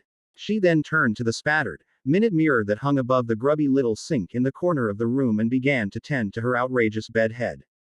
She had cut her hair short for a while, but it was back down to its long length, its Konoha length, its peacetime length, the way Minato had liked it best. Geez, lady, is place as a dump. Naruto flopped onto the disheveled bed. Yeah, well, I'd like to get a nicer place soon. If Tsunade Heim lets me spend more than 2 consecutive days in town, that is. She scowled at a particularly stubborn snarl. Anyway, what are you up to today? I don't know. I think I may go visit Sasuke with Sakura-chan. I want to get some training done too, maybe get some ramen. Mind if I join you? Kushina glanced over at her son. He looked hesitant. For the training at least I have to go to Hokage Tower at some point, apparently. She gestured to the envelope. Okay. He gave a shrug and scratched some sleep out of the corner of his eye. Well, go wait outside, I'll be there in a minute. Once her son had exited the dank chamber, Kushina methodically changed into her clothes and sat on the edge of the bed flipping through the information packet while fingering through the last tangles in her hair. It looked like a 2-man mission to Water Country. Apparently, Tsunade decided that her experience with Mist Ninja over the last few years would be more help than hindrance. Kushina shoved the papers back into the envelope, frustrated. The packet didn't indicate a rank or even say who the other ninja was assigned was, but the information it did give indicated she wouldn't be able to wiggle her way out of this one. Adding the file to her weapons pack, Kushina pushed the thought from her mind for the time being and left the barracks to join her son in letting off some steam. Kushina followed her son into the forest until it became clear from his glances over his shoulder that he really didn't particularly want company while training. Once she came to a likely clearing, she shouted ahead that she would be there for a while, and she would find him later. Naruto seemed relieved at this. Soon she lost his shape in the riot of foliage and set about the business of training. And she really did train for a while, brushing off her old skill of pulling water out of underground water tables for use in combat. It caught people off guard in these landlocked parts, suddenly having to fend off walls of water that weren't there before. She had gotten rusty, or maybe lazy, from her years on the islands. It was necessary in such locations to have the biggest and the strongest jutsus around, because it seemed everyone over there could manipulate water. Here, back in Fire Country, she was reminded of the value of finesse as well as power. After a while, however, Kushina abandoned her practice in favor of watching her son. She didn't exactly sneak up on Naruto, but she approached without being seen, and crouched just out his range of sight. She told herself it was because she didn't want to bother him. Kushina had to hand it to the kid, she had never seen someone produce quite so many shadow clones or use them quite so creatively. Countless hyperactive blondes filled the clearing in front of her, sparring with one another, transforming into inanimate objects or extra weapons. Climbing trees with chakra control, stalking one another for target practice, all while making a lot of noise. She could easily see how an army of Narutos would be handy on a mission for the sheer overwhelming energy of it, if nothing else. She was beginning to wonder why on earth Tsunade hadn't promoted him to Chunin yet when she began to see a familiar swirl of chakra forming in the kid's hand. There was just one clone left, all the rest had since poofed out of existence, and the 2 blondes were hunched over a brightening wad of spinning chakra. Rasengan. She had seen Minato produce the same thing hundreds of times. She'd been there with him when he was developing it. She used to call it his Destructo Ball, until he had settled on a name for it that had driven Minato nuts. The sight of that particular jutsu in her son's hands made her, well, it made her feel like her mind was bursting and her chest imploding. Where had he learned it? Kakashi. Jiraiya. It was an A-rank jutsu, for crying out loud. Did he even know that? Did he even know it was his father's? One Naruto straightened up with the ball o' destruction, and the other stepped back as the Rasengan was used to make quick work of a boulder. The rock exploded into bits of gravel, and the Narutos high-fived one another in victory. Naruto's two-man version of the Rasengan seemed to have every bit as much kick as Minato's. An uncontrollable twitch in her diaphragm made her take in a gust of air. She realized she hadn't been breathing. At the noise, the boy's son glanced her way. The bystander Naruto disappeared in a puff of smoke and the remaining kid hollered in her direction. Hey, what do you think you're doing? Kushina felt a jab of pain and resisted the urge to just run away. Her chest still felt tight. But she was at least breathing now. She got to her feet, still shaky, and stepped into Naruto's clearing, placing her hands on her hips. Oh, it's you. Naruto sounded a little less sure of his outrage. What are you doing? Spying on me? No, I'm sorry, you're looking good out there, kid. Resisting the urge to ruffle his hair or apologize further, Kushina instead gestured to the spot that had once contained a boulder. That destructo ball would have done your dad proud. Ellipsis quote. Hey, it's called Rasengan. Yeah, whatever. She managed a smile. Anyway, I'd better be getting back to the village. I still have to report to Hokage Tower about that mission thing. You wanna come with and catch some lunch first? Ichiraku. Where else? Then, hell yes. Naruto gave her a look of excitement that was so purely Minato, it made Kushina's lungs seize up again.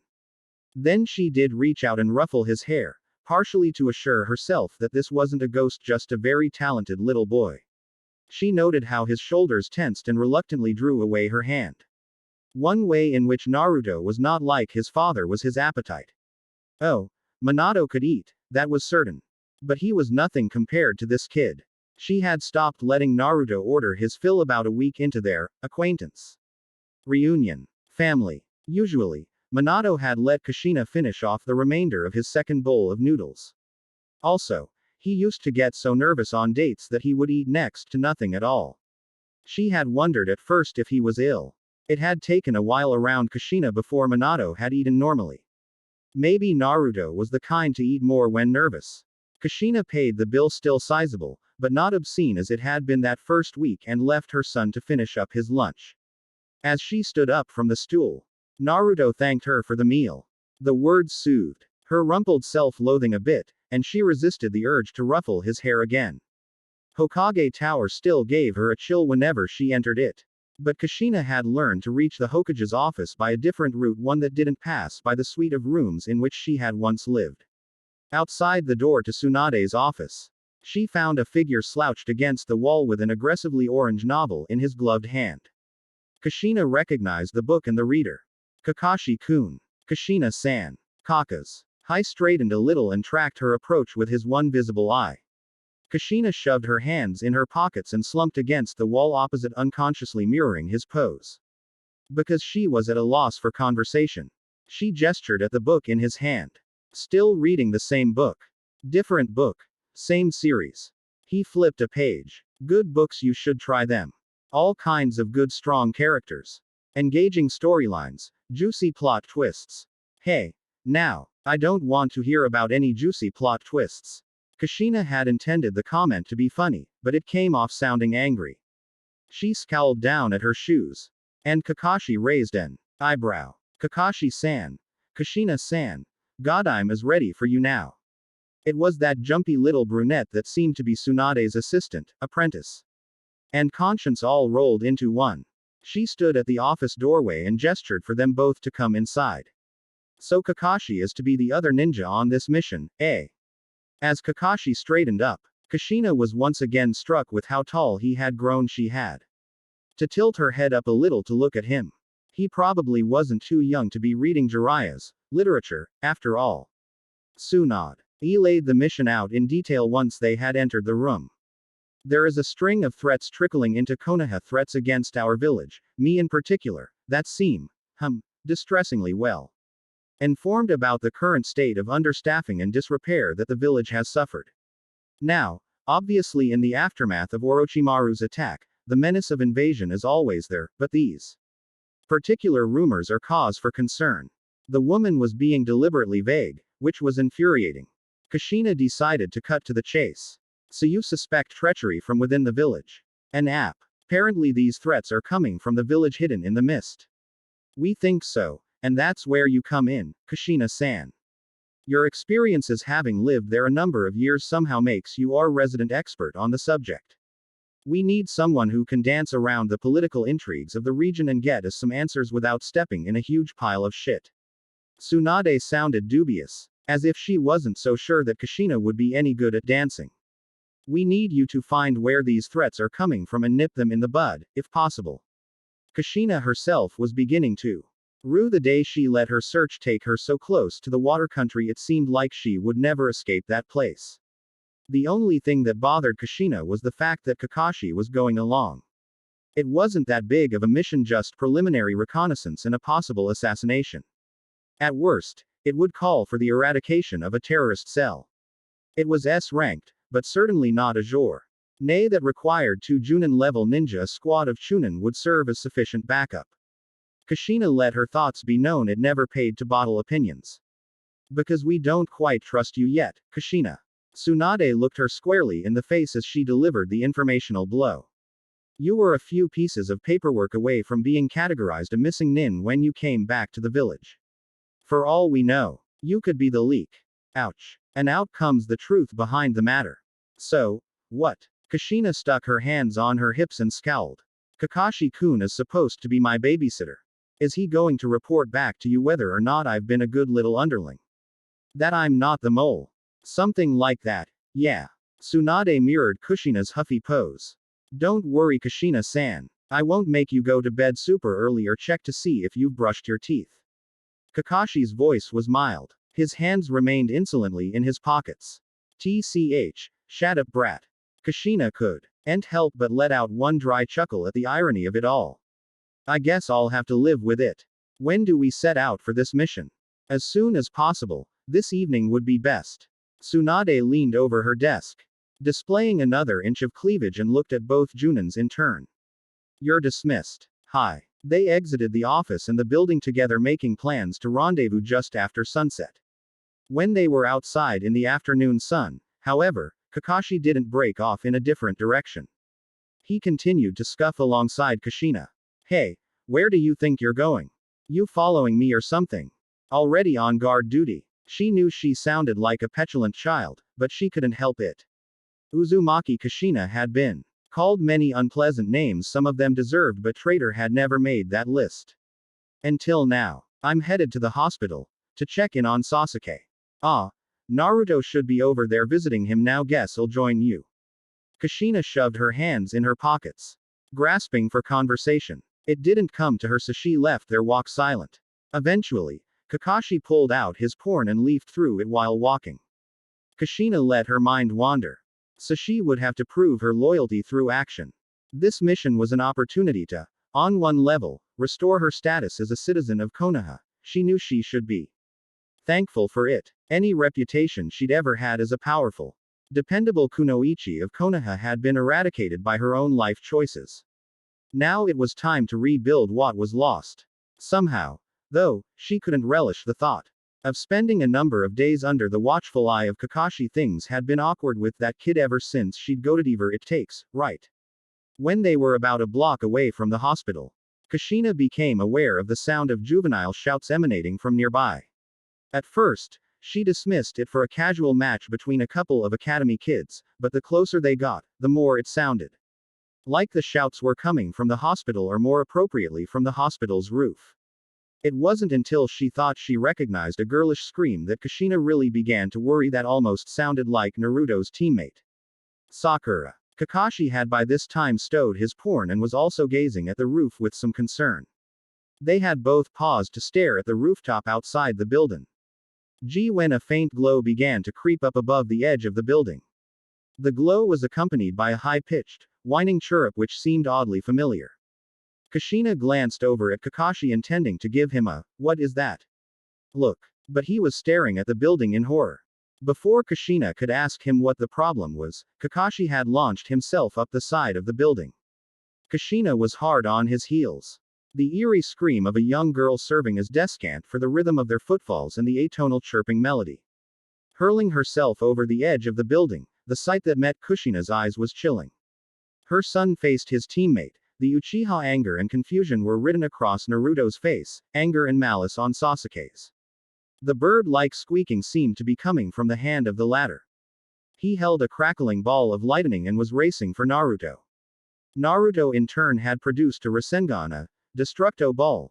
The glib name made Kushina want to vomit. Now, which was on its way toward Sasuke's chest. Sakura, screaming protests, was running to get between the two boys. Kushina couldn't move. They are going to kill one another. They are going to kill Sakura-chan. There's no way to stop this. There is going to be death.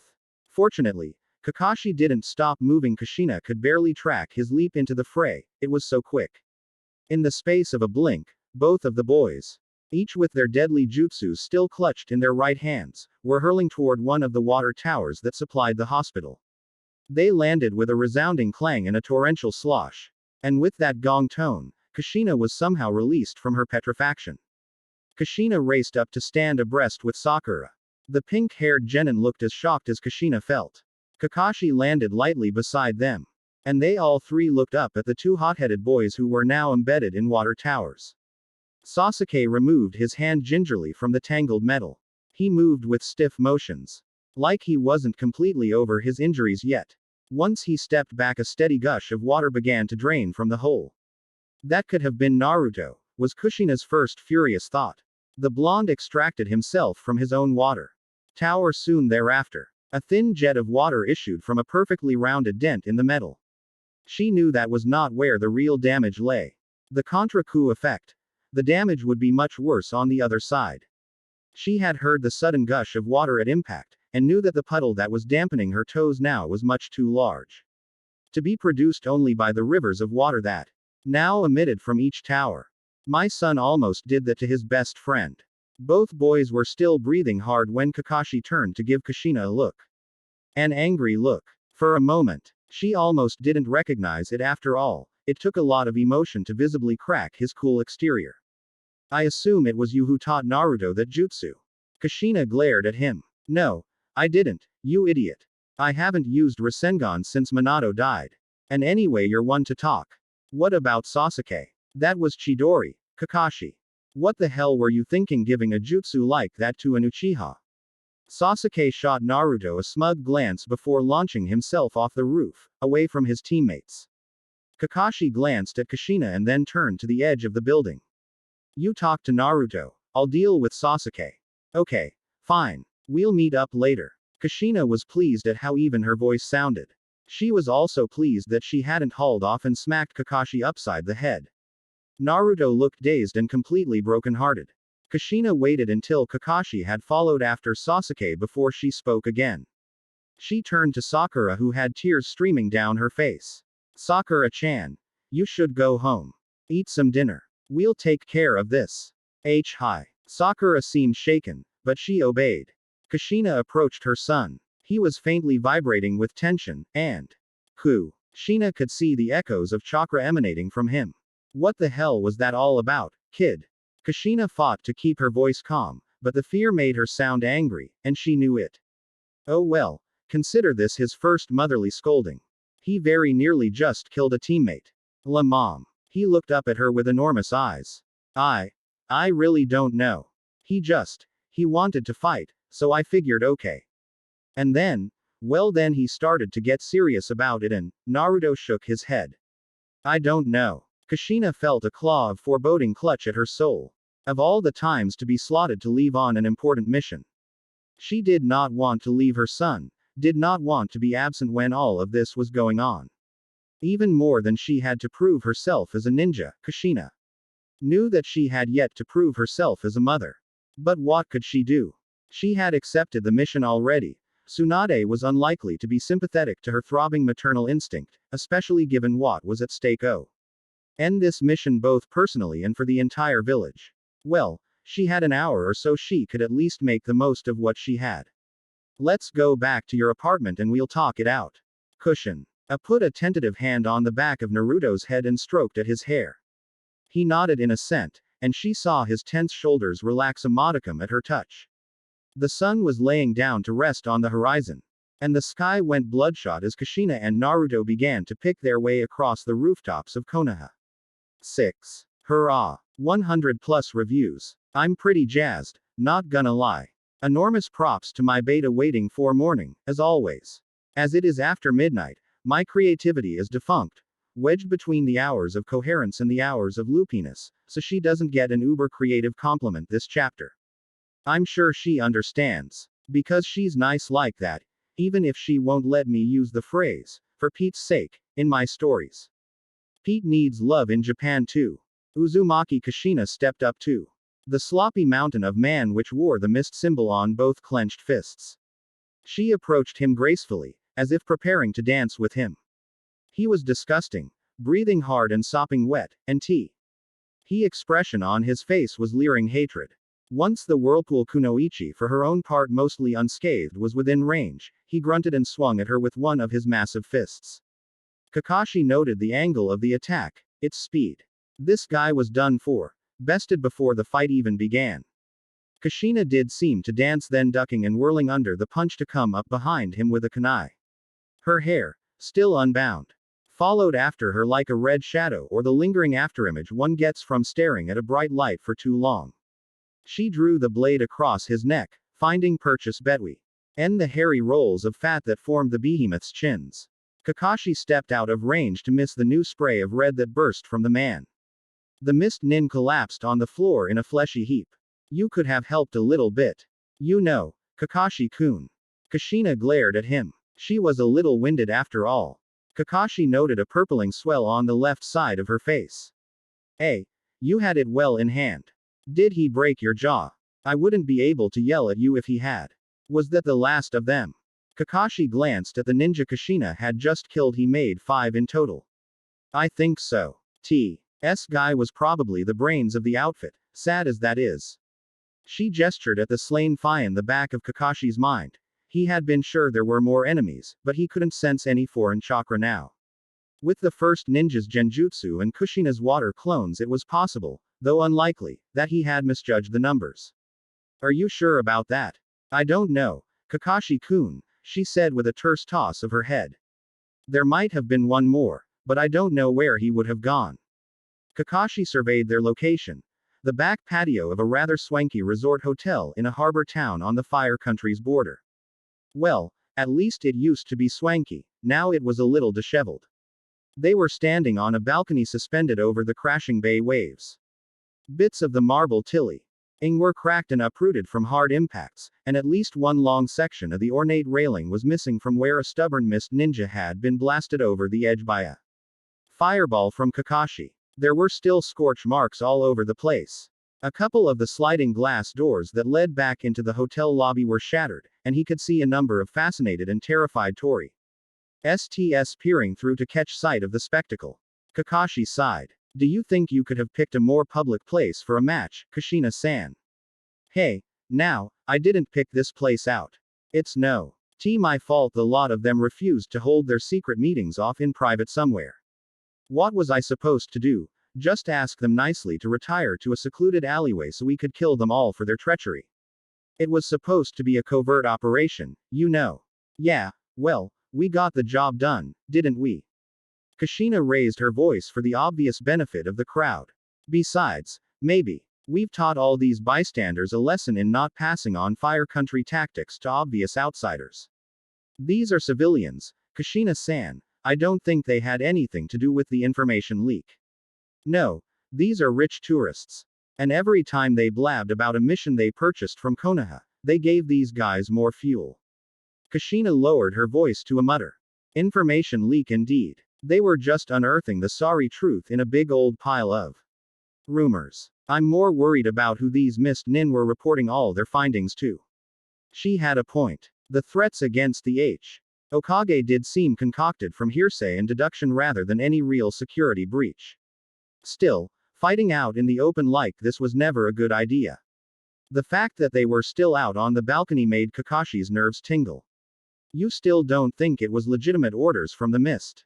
None of these guys are missing status in the bingo book that I know of at least. Kakashi knew that the bingo book always lagged behind the times by a month or so. Intelligence in Konoha was good, but not flawless, especially with recent understaffing. This guy here went missing a couple months before I split the mist. Kushina crouched down by the most recent body and scowled. He was the son of one of their politicians. Used to be a nice kid. Left with a bunch of top secret scrolls and dossiers. Odds are the others were also renegades. Kakashi nodded thoughtfully, and Kushina glanced up at him. When we get back to Konoha, I'll draft a letter telling some of my contacts there that we've cleaned up a few of their messes for them. They'll be in Konoha's debt, which is always good. Kushina stood and walked over to the edge of the balcony and peered over the edge. It was a long way down to the beach below. She then shaded her eyes and looked out at the thin line of land off in the distance and the expanse of bridge that connected the mainland to the Wave Country Islands. They call that new bridge the Great Naruto Bridge. Don't they? Kushina grinned in Kakashi's direction. I took it on my way home to Konoha. Thought it was damn ironic. Not really. Kakashi pulled his forehead protector down over Obito's Sharingan and dusted off his vest. How do you mean? Kushina gingerly prodded at her jaw with a couple of feminine fingers, winced, and swept her hair out of her eyes as S. He turned away from the edge of the balcony. It was named after your son. One of the first difficult missions Team 7 went on involved protecting its engineer. I guess Naruto made an impression. Kaka's. I felt a private smile spread across his face. Naruto was a great one for making impressions. Kushina jerked her eyes back to the horizon, mouth gaping. No shit. Are you serious? That little bastard never told me. She gazed at the bridge, stunned for a few more moments, and then shook her head slowly. I should visit it again someday. Well, we should probably clean up this mess first. Kakashi jerked a thumb toward the tourists. I said someday. Moron, not right this very second. Besides, I think we need to get back to Konoha as soon as possible. Kushina frowned and bit her bottom lip. Tonight, if we can make it. They both turned toward the crowd. Kakashi shoved his hands in his pockets and wished for a quiet afternoon with a book. Instead, he would have to deal with a gaggle of gawkers and a breakneck race back home. All the same, he too could feel an antsy pull back to their hidden village. It had been a rotten time to leave on a mission. He thought he'd gotten through to Sasuke before leaving. But still it wouldn't do to let him to brood too long. Knowing the Uchiha boy, he would sulk until forced out of it. Team 7 could use a good, slightly dangerous B-ranked mission get them all back on track in the teamwork department. A portly man with a stupendous mustache and a dignified comb over elbowed his way through the crowd as they approached. The manager, and he did not look happy. Shit. They're going to try and send us home with a repair bill. Tsunade Haim is going to kill Kushina-san for this. As they drew closer, though, the manager's face went from glower to terror. Kakashi felt the hairs on the back of his neck stand up. In the jagged edges of the glass remains of the doors, Kakashi could see a swish of movement reflected from near the broken edge of the veranda. A sixth ninja had been hiding over the side of the balcony, waiting to make his move. He was brandishing a well-battered and hefty bow staff. Kakashi sensed Kushina tense at the same time he himself began to turn. Running through a series of hand seals, Kakashi reached for the fire element as it was the last thing he had produced, it seemed closest at hand. He prepared to give the guy a grand fireball to the face. Deal with it quickly without using too much chakra. What were a few more scorch marks in the long run? Unfortunately, at the same time as he drew in a chakra-infused breath, he noticed Kushina was still at his side, running hand seals of her own. Dang it, picked the wrong element after all. Just as Kakashi let loose his fiery breath, an enormous tentacle of water rose up from over the side of the balcony and made for the enemy ninja.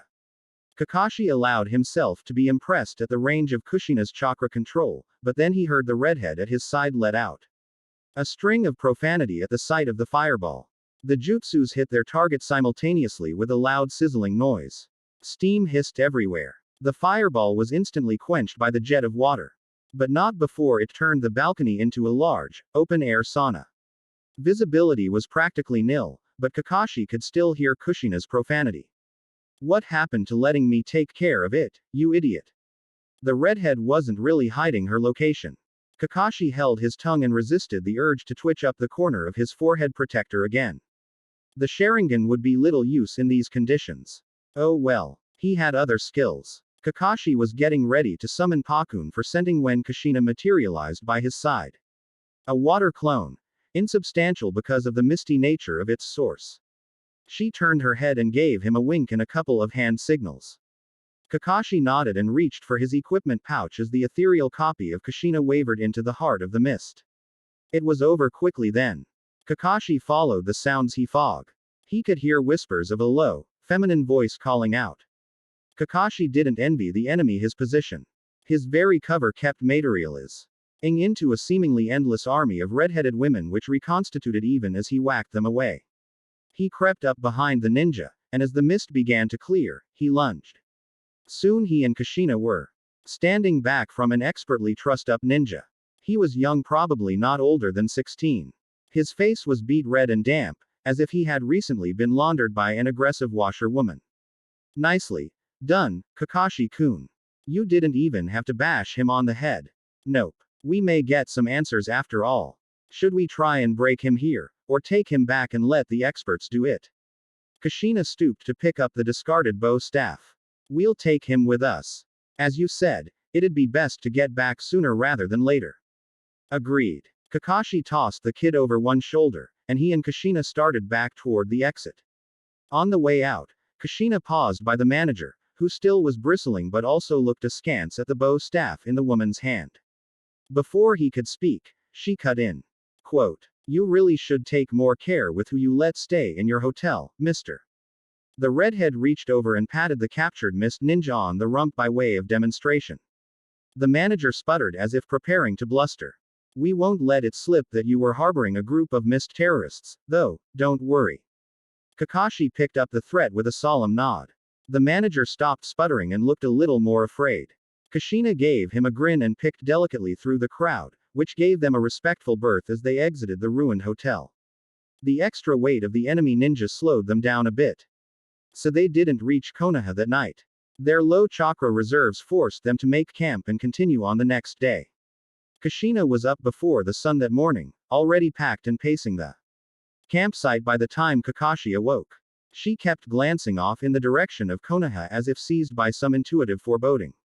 The closer they got to the village, the more nervous she seemed. The attitude was catching. Kakashi felt a little jumpy too.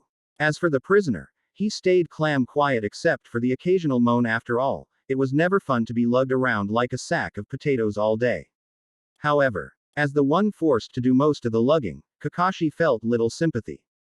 The two Konoha ninja were quiet much of the time as well, but it wasn't the awkward lengths of their journey out to the mission. Something about the action of fighting the enemy elbow to elbow had warmed Kushina's lingering resentment. She seemed like the woman Kakashi remembered from his childhood, if perhaps a little more careworn.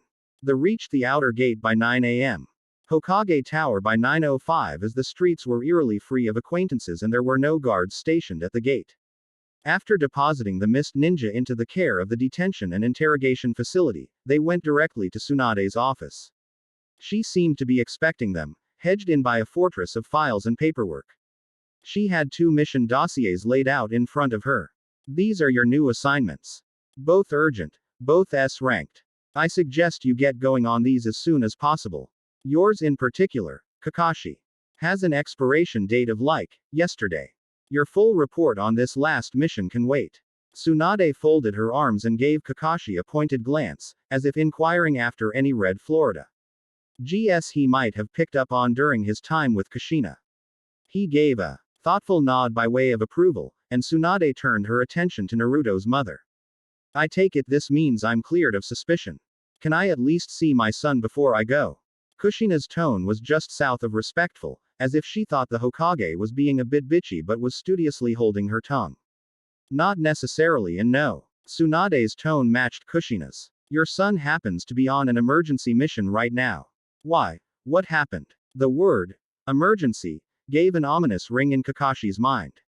Tsunade sighed and glanced back at Kushina. "Uchiha Sasuke left the village the night you left for your last mission. A team of the ninja we had available were sent out in pursuit once the disappearance was discovered the following morning. Naruto was on that team. Sasuke left. Do you know where he went?" Kakashi could feel beads of sweat forming on his forehead. That meant the team had been gone for 2 full days already. We think he may be headed to join Orochimaru. Tsunade's soft voice confirmed his worst fears. Wait a minute. What do you mean? The ninja we had available. Kushina shot Kakashi a glance. He could see his own terror reflected in her eyes. Nara Shikamaru led a team consisting of Amikichi Choji, Inazuka Kiba, Hyuga Neji, and your son. Tsunade consulted her notes for the list. What did you say? Kakashi felt the exclamation tear from his throat of its own accord. He leaned over the Hokage's hard-working desk. You sent 5 rookies to get Sasuke. There was no other choice given the situation in the village. We've hit the necessary minimum. Tsunade folded her hands with finality. Kakashi felt frozen in place for a moment, then took a deliberate step back from the desk and turned toward the door. Kushina followed suit, a little more urgency in her steps. Look at this. Your missions have already been decided. Tsunade called out after them. Crinkling paper indicated she was holding up the dossiers. Screw that. Kushina shot back over her shoulder. Hey, we'll be back when we're finished. Don't worry. Kakashi shot the Hokage a half-assed wave as he exited the room, Kushina close on his heels. 7. Sigh happy Monday. Waiting for morning helped me fix enough stuff in this chapter and added enough extra explanation where I was falling short that I'm going to call this chapter a collab. She's becoming very good at saving my sorry behind. Go read her stuff, she's pretty groovy. 7. The forest that stretched in front of them looked impassably huge to Kushina, the wait ludicrously long. She couldn't help tapping her foot in impatience. Kakashi was still, arms crossed over his chest, expression serious. His nin dogs had been gone for a couple of minutes. But it felt like years had passed already. Do you think the dogs will be able to find Sasuke's scent? Yes. The young man gave a slow nod as his eye scanned the impenetrable forest. Why do you suppose he left? Sasuke. I'm not sure about specifics. Well, in general then. Kushina heard the irritable edge in her voice. Kakashi's one visible eyebrow just lowered a modicum, an indication of a slight scowl. Come on Kakashi-kun. You were practically the last person to talk to him. Wasn't there any indication that he was about to go AWOL? He turned to look at her then, expression pained. I thought I'd gotten through to him. I must have misjudged. Kakashi returned his gaze to the trees. Or, he may have been influenced by some other factor I'm not seeing. Just then, a lighten. Why of howls rang out from some ways into the forest. Kushina snapped to attention. Pakun. Kakashi murmured. Let's go. Kushina gathered some chakra into her legs and leapt to the nearest tree branch. Following the sounds of barking into the green. The sense of foreboding that had plagued Kushina since before they had left on their mission intensified as she followed the small brown pug deeper into the forest. It felt like falling into a complex, expertly constructed booby trap. One in which you can only see the mechanism and tripwires once you are thoroughly ensnared. Or, more accurately, it was like watching the final act of a tragic play knowing that it was all going to end in a pile of dead bodies, knowing that a single right choice along the way could have spared the heroes, Naui. It was too late for any sort of reprieve. That's why Kushina had always hated the theater. But it might not be too late, there could still be time. She kept repeating that thought, refusing to let hope be squelched. Pakun paused suddenly on the trail, and Kushina, who had been off in the land of metaphor, very nearly fell off the branch she landed on with the momentum she had built up. Frantically pinwheeling her arms, Kushina managed to glue herself to the branch with some chakra. Hey, what's the big idea? Why have we stopped? Kakashi pointed to the forest floor before dropping down and crouching to inspect something hidden from Kushina's line of sight. She could sense the chakra signatures now. There had definitely been a battle here and not long ago. She followed Kakashi to the ground and saw the figure that he was kneeling beside. It was a Konoha genin, slumped against the trunk of a tree, apparently collapsed with exhaustion, but Kushina didn't recognize him as one of Naruto's friends. Akamichi Choji. Kakashi muttered, and it hit Kushina that this was the chubby kid she had seen around town, always with a bag of chips or similar snack food. But the figure by Kakashi was thin. A pinched, unhealthy sort of thin that did not bode well. Glancing over her shoulder, she saw another figure in a clearing about 100 meters away, an enormous figure. Kushina ran over to it, leaving Kakashi to check the Akamichi kid's vital signs. This one, at least, was definitely dead. Here was the loser of the fight. His mouth was gaping, and his clouded eyes were staring at the sky. He was surrounded by uprooted trees and gouged earth. The body was cold. He had been dead a good long while. She searched the body until she found a forehead protector. Sound ninja. So Orochimaru was behind Sasuke's flight after all. Kushina felt her mouth twist with disgust. Was this Uchiha kid so desperate for power that he'd betray his own village? Then she remembered that he'd already tried to kill Naruto once. And her blood ran cold. Naruto. A shrill whistle sounded from Kakashi's direction. Kushina cupped her hands around her mouth and shouted. Hey, if you want me to come over there you could just holler, you know. No need to be rude. No response from Kakashi. He stood up and appeared to be studying the tree trunk. Kushina jogged back over to join him. Oi, what was with the whistle, brat? I'm not a Labrador. The whistle wasn't for you. Kakashi leaned forward and fingered an arrow that had been scored in the bark of the tree. A rustle came from somewhere to their left. Kushina nearly jumped out of her skin. A kunai was already in her hand, poised for flight, when an enormous greyhound came into view from amidst the undergrowth. The bizarre mix of clothing and bandages it wore marked it as a nin dog. It sat on its trim haunches and panted a little, tail wagging contentedly. I need you to run a message to Konoha. Kakashi crouched down to rub the dog's ears. Soon. Aide-sama must dispatch the medical corps to pick up some wounded genin. Lead them here and have them follow this trail. He indicated the bark. The dog closed its lolling tongue back into its mouth. ND immediately sped off in the direction of the village. Can that one even talk? Kushina looked at the space where the dog had disappeared into the underbrush.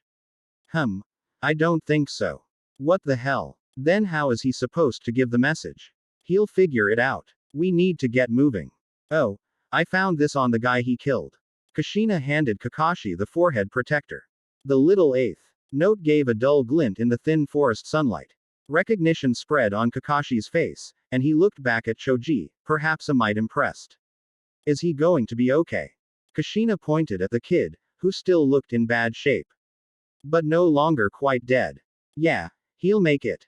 With that Kakashi leapt back up to the branches, and Kushina followed, sparing a second for a backward glance at the genin propped against the tree. They didn't get very far before Kakashi halted again. This time he dropped to the ground and followed the chakra signatures of battle. Almost half a mile off the beaten track. Kushina wished desperately to tell Kakashi she was just going to keep on heading north, but she knew that there was always the chance it could be Naruto slumped against a tree, nearing death. It wasn't. They found Hyuga Neji, ghostly pale and gravely injured, collapsed a short distance away from another sound ninja. Once again, Kushina checked out the enemy while Kakashi tried to determine the condition of the fallen Konoha shinobi.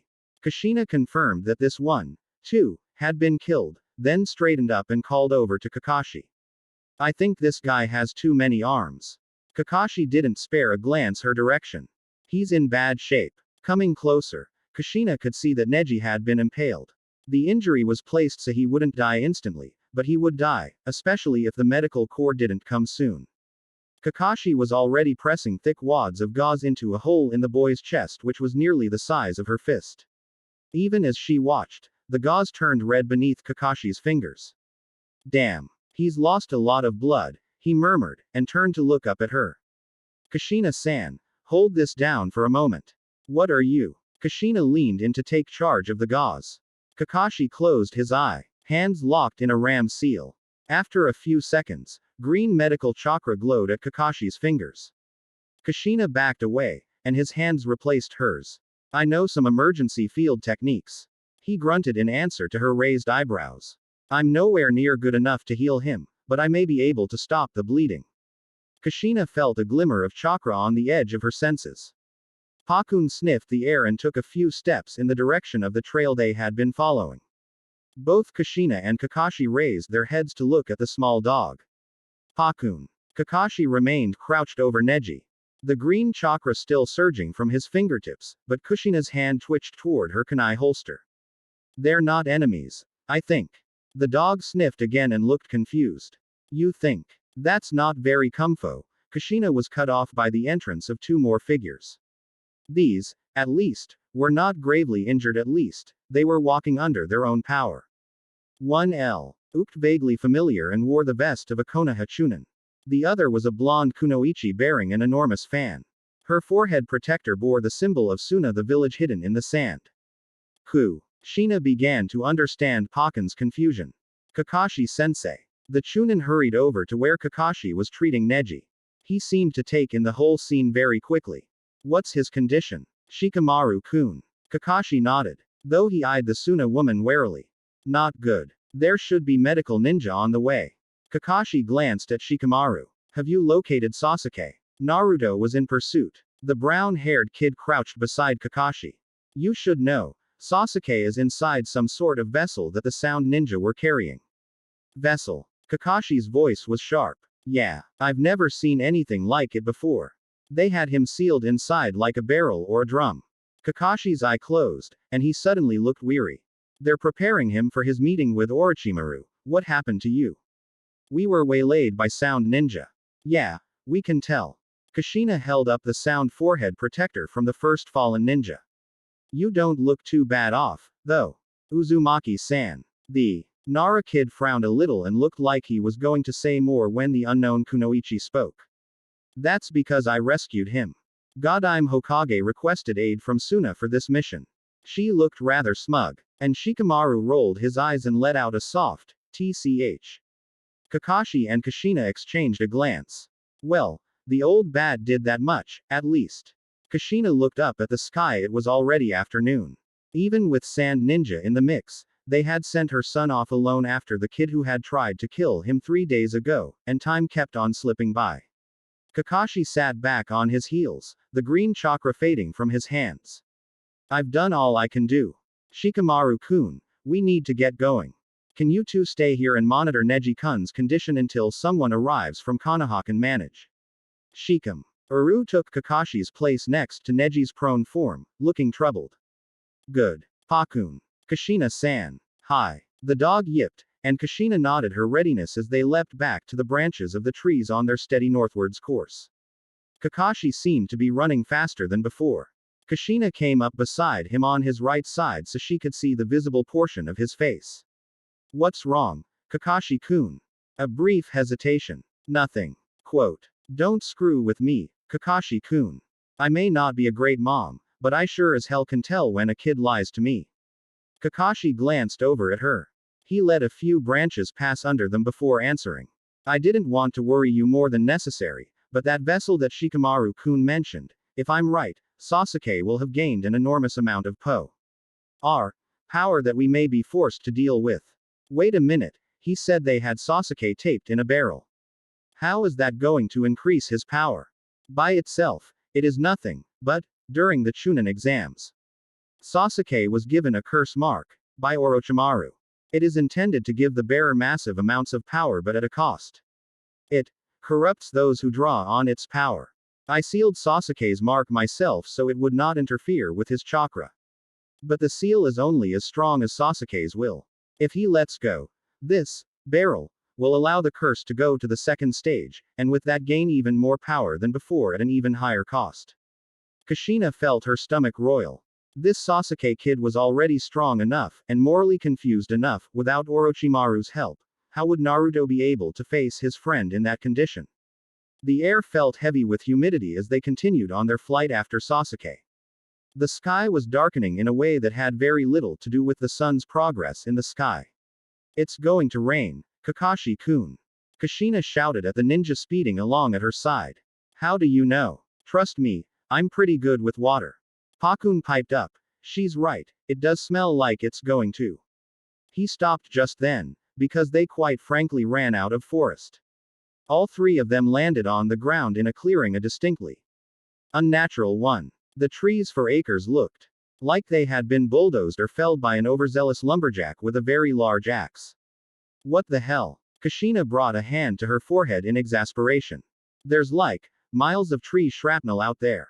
This is going to set us back like an hour or more. There was no running through that sort of terrain, not unless they wanted to lose a foot on a mutant splinter. Damn, Kakashi muttered. This must be Tamari-san's work. Who? The Sand Kunoichi with Shikamaru-kun. I hear she has quite a talent with cutting wind jutsus. No joke. Kakashi exhaled in a great gust. Well, we have no other choice unless you're not telling me something. A thought flickered across the back of Kushina's mind. Flickered and grinned at her. Okay. There was no way that was going to work. Absolutely no way. Except, maybe it would. Hiraishin. Kushina dared to murmur the word. What? Kakashi gave her a sharp glance. She licked her lips and spoke the word louder. Hiraishin. Minato's Hiraishin no Jutsu. Do you even know how to use Hiraishin, Kushina-san? Kakashi's tone made her feel like she was going senile. Well, I was never great at it, but he tried to teach it to me often enough. Kushina felt her mind click into gear. This could work. It really could. And surely you must have tracked that jutsu with your Sharingan before. You're the copy ninja, after all. You do realize that you have to mark your destination before you can travel there, don't you? And that we don't exactly know where we're going. We're going north. In a pretty straight line, actually. One can't just go north with Hiraishin, Kushina. Quote. I'm aware of that, thanks. Kushina gave him a withering glare. Well, then what are you proposing? Kakashi could not have sounded more skeptical if he had tried. He used markers to travel too. Right. He'd set up Shiki like on Kanai and such and then activate the jutsu to travel there. Yes, and, well, he had Anbu place right markers all over the country when he became Hokage. That way, just by remembering the proper seal and activating the jutsu, he could travel there. Added to the whole, God of Thunder, persona. As if on cue, a rumble sounded in the distance. All three eyed the horizon. I know he had a Shiki placed near the Valley of the End. He took me there once. Kushina resisted the urge to flush at the memory of that particular date. Had is right on the northern border of the Fire Country. If the boys kept going in this straight line the whole time, that's where they ended up. And if Sasuke is trying to cross the border, that's the most logical place to go. So, do you know the proper seal? It was Pakun who asked the essential question. The dog eyed her keenly. I think so. Think so. Kakashi crossed his arms. As in, I'm reasonably sure of it. And it's worth the risk. We're going to lose the scent trail soon anyway. Pakun nodded at this and tilted his head at Kakashi, leaving the decision to his summoner. Kush. Ina felt a single drop of rain hit her cheekbone. Kakashi looked up at the sky and turned to access his supply pouch. Wordlessly he pulled out a scroll and a brush, handing them to Kushina. Here you go. Knock yourself out. Kushina sat just inside the shelter of the trees, trying not to let the scroll get wet. She stared at the seal she had painted and racked her memory for any minute mark or detail she could have forgotten. The rain was a steady patter by now, and Kakashi gazed at the north, posture tense. Okay. I think this is it. Still just to think, eh? Kakashi turned and came to study her work. Well, it's all I've got. She handed the scroll to Kakashi. So that's the seal that's present at the Valley of the End. Kushina paused a moment, leaned over his shoulder, and lengthened one of the strokes ever so slightly. Yes. That's it. Kakashi let out another sigh, eyed her and rolled the scroll up, replacing it in the pouch. Okay. Kushina thought he looked doubtful. Hell, she felt doubtful. But that was the seal as best as she could remember it. Hey, Pakun. Let's go. Kakashi hailed the pug, who had been sitting under a tree watching an anthill with disinterest. As the dog trotted over, Kushina was mentally running through the hand seals used for a rudimentary form of Hiraishin when she suddenly felt the great weight of years clamp onto her like a leech. Her hands shook, and she had the inexplicable urge to cry. Seeming to sense her deflating, Kakashi placed Pakun on his shoulder and turned to her. Are you okay? Yeah. I haven't attempted this jutsu since Minato died. Kushina kept her eyes trained to the north. Yeah. Kakashi, too, looked out toward their destination. Yeah, me neither. They looked at each other in shared grief and shared resolution. Then, in unison, they methodically produced the hand seals needed, visualized the seal that was their destination, and flickered out of existence. Kushina completely lost her equilibrium upon re-entry. All she could register visually was a swirl of muddy ground, murky sky, and an angry-looking boulder with a seal carefully engraved on it. Gravity and reflex kicked in simultaneously, and Kushina's hands shot out. She wound up ass first in a puddle rather than head first on the boulder, but her left hand was lacerated from the rocky ground, and she was dizzy. Shit. Ow. That was very graceful, Kushina-san. Kakashi, of course, was still upright, arms crossed over his chest. Even Pakun had managed to keep his perch atop Kakashi's shoulder. Smug bastards. Well, I told you I wasn't very good at it, didn't I? Kushina made an attempt to sit up. Every other time she had performed Hiraishin, Minato had been there to grab her elbow before she tumbled off a tree or over a cliff. She now realized that here the rain was a steady downpour. Even if she hadn't ended up in a puddle, she wouldn't have stayed dry for here. Pakun leapt from his parrot perch to the top of the boulder. ND Kakashi and Kushina both scrambled forward to join him in peering over the rock. They were staring over a lock of hair from one of the enormous statues that stood guard over the falls and lake that dominated the scenery. Far below, near the shore of the lake, Kushina could make out a splash of color in the center of a steadily darkening field of brown, orange and blue and red. The figures weren't moving. Kushina's heart stuttered and sped up. Are we already too late? Without thinking about her actions, Kushina vaulted over the carved stone bearing Minato's mark. She careened down the side of the cliff face, using chakra to leap from one foothold to the next. She kept her eyes trained on the boys. As they came into focus, Kushina saw the Uchiha boy leaning over her son. Naruto was splayed on the ground, at best unconscious. At worst, her yondaime was laid out on a stretcher, his filthy hair barely reflected the early sun. She watched him, willing him to wink or to grin or something, anything. But nothing came. A visceral howl of grief and rage tore at her throat. Sasuke turned his head to look at the approaching banshee. Trickles of blood flowed from his nose and mouth. He staggered to his feet as Kushina approached. She wasn't sure what she was going to do to the boy once she caught him, but she knew it would be swift and violent. Sasuke's face was a blank, disinterested mask. While Kushina was still far away, he stumbled around Naruto and broke into a run, heading toward the trees in the north. Naruto. Kushina dropped to her knees, skidding to a rest beside her son. She couldn't figure out what to do with her hands. If she should check his pulse, or smooth the blood off his face, or just wrap him into a vicious embrace and will him back to life. She bent her head and streams of stinging tears began to fall, mingling with the rainwater. His face was ashen, free of all expression.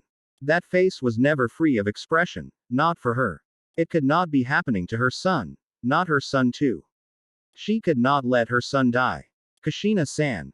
Kushina-san. Kushina. The voice swam towards her through layers of emotion. She glanced up to see Kakashi kneeling on the other side of Naruto. He had one hand to the boy's pulse, and the other was shaking Kushina's shoulder. Kushina. He's not dead. Kakashi was holding her gaze in his. He's alive. She blinked at him. But Minato was dead. No. Not Minato. Naruto. Naruto was alive. Alive. I need you to go after Sasuke. Sasuke. Kushina tried the name, but her mind was still hazy. Why should she go after the other boy when her son was here? Kushina. You need to go get Sasuke. I'll take care of Naruto. But I'm not leaving him. He's going to be alright. You have to go after Sasuke. You have more chakra in your reserves. So you have a better chance of success. I'll tend Naruto's wounds. I know more medical ninjutsu than you do anyway. I know you never studied healing. Something about Kakashi's loss. Comment made Kushina's mind begin to speed up to real time. Hey, not all kunoichi need to specialize in medicine. She scowled at Kakashi and noted the look of intense relief that came over his face at her reaction. Right, so you need to go after Sasuke. Kakashi studied her. She glanced down at her son again, seeing for the first time that his chest moved a fraction as he breathed. He's going to be okay, Kushina-san. We'll be here when you get back. Right. She nodded slowly. Kushina got to her feet and spared a final look at her son and his teacher. The green chakra was already dallying around Kakashi's fingers. Kushina dashed the tears out of her eyes, nodded again, and turned toward the forest, sprinting off after her son's attacker. So, the use of Hiraishin in this chapter is the best I could extrapolate from manga. I don't know if Minato used different seals for different locations, or if Kakashi has ever tried to copy the jutsu, or if a seal can be used for more than one trip. This is just me filling in the blanks. If you know of a bit of canon that contradicts me, just let me know, and I'll try and fix it, but this is the best I can figure. Also, you may not agree that the timelines in this segment of the fic are a little dicey. How many days were the rookies chasing Sasuke? How long was Kakashi gone on his mission? How did Kakashi reach Naruto so soon after the final confrontation if it took the genin several days to get to the Valley of the End? These are paradoxes actually present in canon. They are not of my devising. I've tried to resolve them somewhat by making the mission Kakashi and Kushina were on really short and using Hiraishin to help them catch up, but I am still flummoxed, so I kept my terms vague. Just bear with me, it's the best I can do. Take the poll on my site if you want to see a certain person's POV in the next chapter. 8. Gar. This chapter felt a long time in coming. Many thanks, as always, to my beta, waiting for morning, who is made of win. Even if she is an adverb fascist and won't let me spell gray with an E instead of an A. 8. The race into the leaves was a little more desperate than Sasuke wanted to admit. His chakra reserves were next to nil. His injuries extensive. It was a wonder he had managed to get up to speed and even run away. But he was close to the border now. Somehow, he thought, if he could just make it over the border into Rice Field Country where the Sound Village was located, he would have achieved his objective. Just what that objective wasn't all that clear in Sasuke's mind. But he rested in the conviction that it was a step in the ladder toward revenge, and anyway, the die was cast. Way beyond cast. Sasuke heard a sound behind him like the squeak of footsteps on wet leaves and cursed. Had Kakashi caught up with him already? He didn't know what he would do if his former sensei caught up. Simply fighting Naruto had taken all he had. To take on the infamous Hitaki Kakashi in the state he was in now would be tantamount to suicide or worse, giving up his vow to kill Itachi no matter the cost. The only thing for it was to keep running. Surely Orochimaru would have NT more than just those 4 sound freaks, 5 counting that weird guy who Sasuke had briefly seen after popping out of the barrel.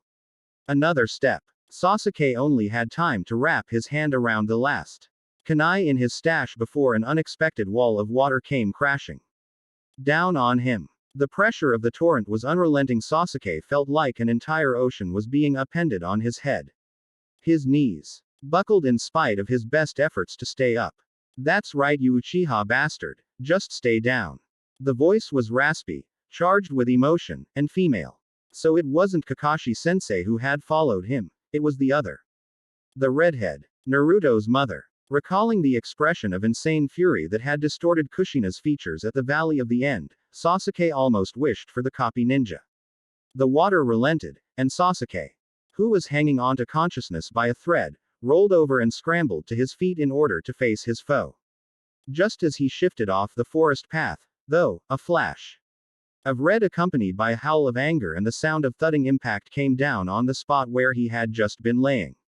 The woman's knee was embedded in the mud where Sasuke's chest had been a moment earlier. A curtain of red hair, muddy and dreadlocked from the weather, concealed her face from Sasuke's view, but he could almost feel the hatred coming off her in waves like the heat of a campfire. Sasuke stumbled back from her a few paces, kunai at the ready. The curse seal throbbed dully, excited at the prospect of further violence. With an enormous squelching sholop, the redhead leapt to her feet, lurching a little to get her balance in the soft, slippery mire. She let out a hissing curse of pain as her ankle twisted in the mud, but she kept her feet so Sasuke couldn't take advantage of her momentary distraction. She faced him, her face down so she purebitting brows and straggles of red hair. Weary dark circles under her eyes were thrown into relief by the eerie gray daylight. So that she looked ancient and deranged. She wants to kill me, Sasuke thought grimly. Why are you following me? This isn't your concern, Sasuke shouted at her. As he opened his mouth, he felt warm blood trickle out the edge of his smirk, an odd counterpoint to the chilly rain. Wrong, oh, you little shitface. Kushina smacked her hands together in the ram seal and then proceeded to produce a ease of hand seals faster than Sasuke's normal eyes could track. You made it my concern when you tried to kill my son twice. Sasuke activated his Sharingan and immediately felt the mark on his shoulder roar with anticipation. Resisting the urge to clasp a hand over the burning brand, Sasuke gritted his teeth and dipped into his minuscule reserve of chakra to find something, anything that would defend him against this woman. A fireball would be little use against a water user, and he knew he didn't have enough chakra for Chidori. The sound ninja's warning about overusing the curse seal rang in his mind. No. He didn't dare call upon that at the moment. In his split second of hesitation, the woman finished her hand seals. Te Gogyu no Jutsu. Kushina screamed. With that, the mud she stood in seemed to roil and spurt into life. Sasuke could see the currents of chakra building until an enormous fist of murky water sprang from her feet directly at his face. He slashed at the phantom limb with his kunai. But as soon as his fist entered the field of water, it was caught by the thick fingers of moisture and flung to the side. Sasuke felt his elbow give a sickening pop as it superextended. And he dropped the kunai in the sear of pain that shot up his arm. Before he could even recover himself, the hand of water reared up again to backhand him across the face and then pin him in a choke hold against a tree. Sasuke struggled against the hand, but the surface tension of the water was so strong it was like struggling against steel. A couple more hands burst from the ground to pin his arms and legs. Black clouds began to seep into the corners of his vision as Kushina stepped resolutely toward him. She got to within a couple inches of his face, and Sasuke, groggy though he was, could see the murder flashing in her eyes. A deep, indignant rage bubbled up in Sasuke's soul. The injustice of his situation made him want to spit with fury. He was bested by this woman only because he had been taken by surprise and caught with low chakra reserves and other serious injuries. Now she was going to kill him and she didn't even know him. She wasn't really even a part of the village. She had nothing to do with him or even with Naruto, really. And she was simply going to kill him, the last member of his clan, because she was pissed off. He wanted to harangue the woman for her idiocy, or maybe try to talk her into letting him go in the name of vengeance. A sputtered, "You bitch," was all he could manage. He could hear the harsh rasping of his own breath. He struggled against the watery restraints. He saw her lift a scarred hand and thought bitterly, this is it. But she didn't produce a kunai to slit his throat or clasp her fingers into a new seal for some other deadly jutsu. Instia. She just pulled back her fist and swung. Then he really did pass out. When Sasuke awoke, his entire face seemed to be throbbing, and he felt distinctly uncomfortable. He then realized that the fact that he still felt discomfort at all was a sign that he wasn't dead, and a stupid, childish relief played through his mind. He then noticed that he was moving but not of his own accord. Opening his eyes a slit, he was confused by the jumble of motion that met his gaze. He could see a foot that wasn't his moving, waving back and forth, no, walking. Well, limping at any rate. There was also rope, and arms tied in that rope weight. Those were his arms, 2 of them were at least. There was a third arm, holding his in place, which bore a forehead protector tied across the bicep. He didn't recognize the symbol. And Sasuke felt a moment's hope that maybe another ninja had been sent from Sound to collect him. Then a strand of wet red hair flapping across his vision disabused him of that notion. As trussed up and slung across the back of Uzumaki Kushina, being carried like a wayward lamb back to Konoha. Judging by her limp, though, she had injured her ankle in the mud, so there was still a chance that they hadn't gone too far yet. Sasuke resisted the immediate urge to squirm and flail and shout like an idiot would, like Naruto would. Instead he kept his body relaxed and tried to determine if the ropes were loose enough for him to produce hand seals. They weren't, but he could probably manage to elbow the woman in the face as long as he took her by surprise. Unfortunately, the elbow would be doing the striking was the elbow that had been injured earlier. That was a good way to do permanent damage to himself. Oh well, it could very well be the only means of escape. Don't even think about it, asshole. The woman's voice forced Sasuke to pause in his train of thought. I know you're awake. She jostled him, roughly repositioning him on her back. Sasuke felt all his injuries more keenly again. And a groan escaped unbidden from his lips. Yeah, tell me about it, she muttered, as if responding to an articulate complaint. Sasuke felt her stop uneven gait, shift her RMS from their positions on Sasuke's limbs and heave an enormous shrug. Sasuke's world of foot, arms, ropes, and hair was upended, and he landed on his back on a patch of muddy grass. The fall wasn't far, but it still managed to make Sasuke's head swim. He was now gazing up at a collection of treetops and a strangely bright, after-the-storm sky. I need a break anyway. Kushina seized Sasuke by his shoulders and wrestled him upright so he was leaning against a tree, facing her. She backed off before he could try to take her down with his legs. Instead, she stood just out of range and studied him as she pulled out a roll of tape from her ninja pouch to wrap her ankle. Sasuke glared. So, Sasuke tried his voice, it was tight and dry. He could only manage a whisper. He frowned, licked his lips, and tried again. So what happens now? Don't have what it takes to kill your loser son's friend. He coughed a little, his chest felt constricted. Kushina glared right back at him, checking the tightness of the wrap on her ankle. Idiot. You're really not in any position to be calling other people loser. You went down pretty easily. Besides, you've got it backwards. I'm doing this because you're my friend's son. Not just because you're my son's friend. Something about that didn't seem quite right, but Sasuke didn't want to give her the satisfaction of asking what the hell she meant. He also resisted the urge to point out that he was practically unconscious when she had found him, so it had hardly been a fair fight. Instead, he lowered his eyebrows a fraction of an inch and held her gaze with menace. To his surprise, Kushina let out a burst of laughter. Shit, brat, you look just like her when you pout like that. Huh. Sasuke gave out a grunt. Maybe if she kept talking, he could use her distraction to loosen his leg ropes. He nonchalantly dropped his tied hands between his knees and tested the loops around his ankles with his numb fingertips.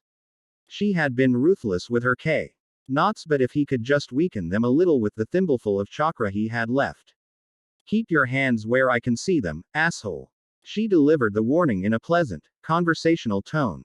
And Sasuke shot her another glare as he moved his fingers away from the ropes. The movement sent new waves of pain up his arm. That elbow had to be broken. We were friends back in the day, your mom and me. What? Sasuke couldn't conceal the sharp tone of interest in his voice. How was that possible? She had only come to the village like a month ago. The redhead smirked again, tearing the tape with her teeth and securing the end on ankle. Yeah, I know I'm not really the schmooze with the Uchihas type. Makoto, your mom, I mean, ran in some pretty different circles than I did later in life. After she married into that clan of pompous peacocks. But she was always a good sort of person. Kushina eyed him as if trying to locate some sign of that goodness in Sasuke. She scowled and glanced away. Even after everything happened, and I was getting ready to leave the village, she came by to see me once. Brought a casserole. Kushina laughed as if casseroles were the silliest food imaginable. She tried to talk to me. But I was too pissed. I had a one-track mind. I was so focused on righting past wrongs. Ha. She said the last sentence or two with self-loathing dripping off every syllable. Sasuke studied her. Eyes still narrowed. What in hell are you talking about, you bitch? The situations were hardly parallel, and Sasuke resented the implied comparison. He also resented the slight to the Uchihas. What did she know about his mother anyway? Will you shut up and listen, or should I just kill you after all? Kushina glanced at him again, and Sasuke saw a flicker of that murder. Ouse light still in her eyes, warning him not to test her mercy. It doesn't fix anything leaving. It just makes more problems. And trust me, there's no coming back after something like this. At least not easily. Her voice trailed off, and she fiddled with the straggling end of tape she'd torn off. Sasuke diverted his eyes from the redhead. Did she presume that he had made this decision lightly? Oh, or that he really intended to be able to come back someday? He knew this was the end of all that. That even if he willingly came back with her now, they wouldn't ever trust him again. He knew when he had let those sound freaks put him in the barrel that he was burning his bridges. Even now, the seal prickled, hungry for the death of the woman who spoke to him. Yearning for destruction, gleeful in his despair. And even aside from that, the thirst for revenge was too strong. If he let himself become complacent, content, then he would never pay. Perhaps it was well that this woman had mentioned His mother, it reminded him of what Itachi had done to her, to all of them. It reminded Sasuke of the reason for his hatred. He was lost for a moment in blood-red musings. I'm just sayin' think about it, is all. Kushina said into his dark memories. If you think you can't have peace without revenge, that things will never be right without retribution, well, then you're even more of an idiot than I think. Revenge isn't going to give you peace, it's going to break you, steal what little happiness you have. Looks like it's already done that. She stood up again, sermon delivered, and tested her and Klee gingerly before frowning down on him. Like I have a choice in the matter. Sasuke stared daggers at the presumptuous woman and raised his bound wrists in demonstration. What was the point of giving him a choice if she was just going to take him back to Konoha? Sasuke felt bruised by her words, and the curse mark asked anxiously for enough chakra to be released to the second level for just enough time to kill and escape. You always have a choice in the matter, don't be daft. She was deliberately not catching the reference to his current lack of freedom. After all, you didn't kill my son. No, he hadn't killed Naruto. Well, that wasn't for lack of trying.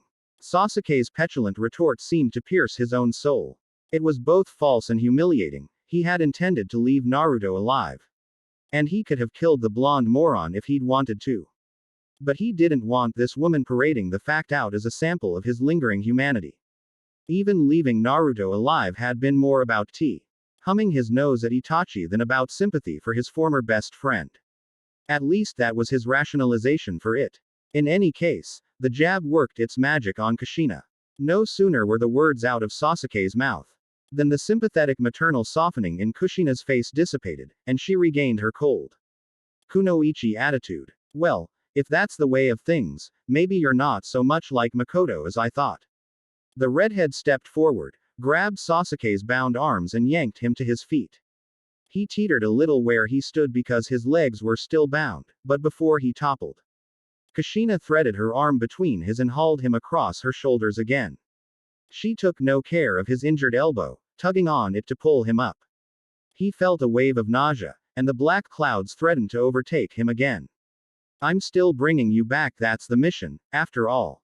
Sasuke groaned a little. He could feel the blood rushing back into his face as his pain and exhaustion attempted to drag him back under consciousness again. Oh, shut up. I'm sick to death of you, brat. Kushina shifted him on her back again. How many people need to kick your ass before you'll listen to reason? Sasuke felt like giving her a witty retort, but no zingers came to his pain-fogged mind, so he remained in sullen silence. Kushina took a few resolute steps back on their way south when he heard a familiar whirring whistle from behind them, followed by a number of thunking impacts. Suddenly, Kushina's capable arms went lax, and she crumbled to her knees, jarring Sasuke on her way down. She collapsed forward, cursing as she went, and Sasuke flew over her head to go tumbling across the muddy grass. He rolled with the impact until a tree stopped him by striking him in the small of his back. Dizzy and pained, Sasuke blinked rapidly to try to clear his vision. He saw Kushina on all fours, her red hair dangling into the mud. A number of senbon were jutting from Kushina's back along her spine. She was breathing heavily and struggling to her feet. Sasuke tried to focus his eyes beyond Kushina to the unknown aggressor. The figure that emerged from the trees was oddly familiar and completely out of place. He picked his way into the clearing, delicately avoiding some bushes. He tossed his head back, shifting his shaggy gray bangs, and pushed the round glasses up the edge of his nose with 2 fingers. His eyes came into focus. It was Kabuto, the older genin from the Chunin exams. He had helped Team 7 in the forest, but why was he wearing the symbol of the sound? Sasuke's thou. GHT processes felt sluggish and confused. He recognized the signs of another impending blackout. Don't look so shocked, Sasuke-kun. Orochimaru-sama places a high priority on your safekeeping. The Ma-en gave a little smirk and drew a few more senbon. You tell that snake he can't have him. Kushina staggered to her feet and rounded on Kabuto. The sinking sun was directly behind her, and her red hair seemed to shine in a nimbus around her head. Sasuke blinked and suddenly it wasn't Kushina, but Naruto he saw, stuck with senbon, yelling his defiance to a cold, masked, ice-wielding shinobi. Ellipsis. Uzumaki Kushina says you're out of luck. she said, swaying on her feet. The Senbon, obviously, were poisoned, but her voice still rang out boldly. He may be a little prick, but he's a son of Konoha, and you're gonna to have to get past me first. Sasuke, his battered heart slightly touched by these words, stared at the fiery silhouette of Naruto's mother and had just enough time to marvel at the jets of water that were springing up at her feet before the darkness overtook him again.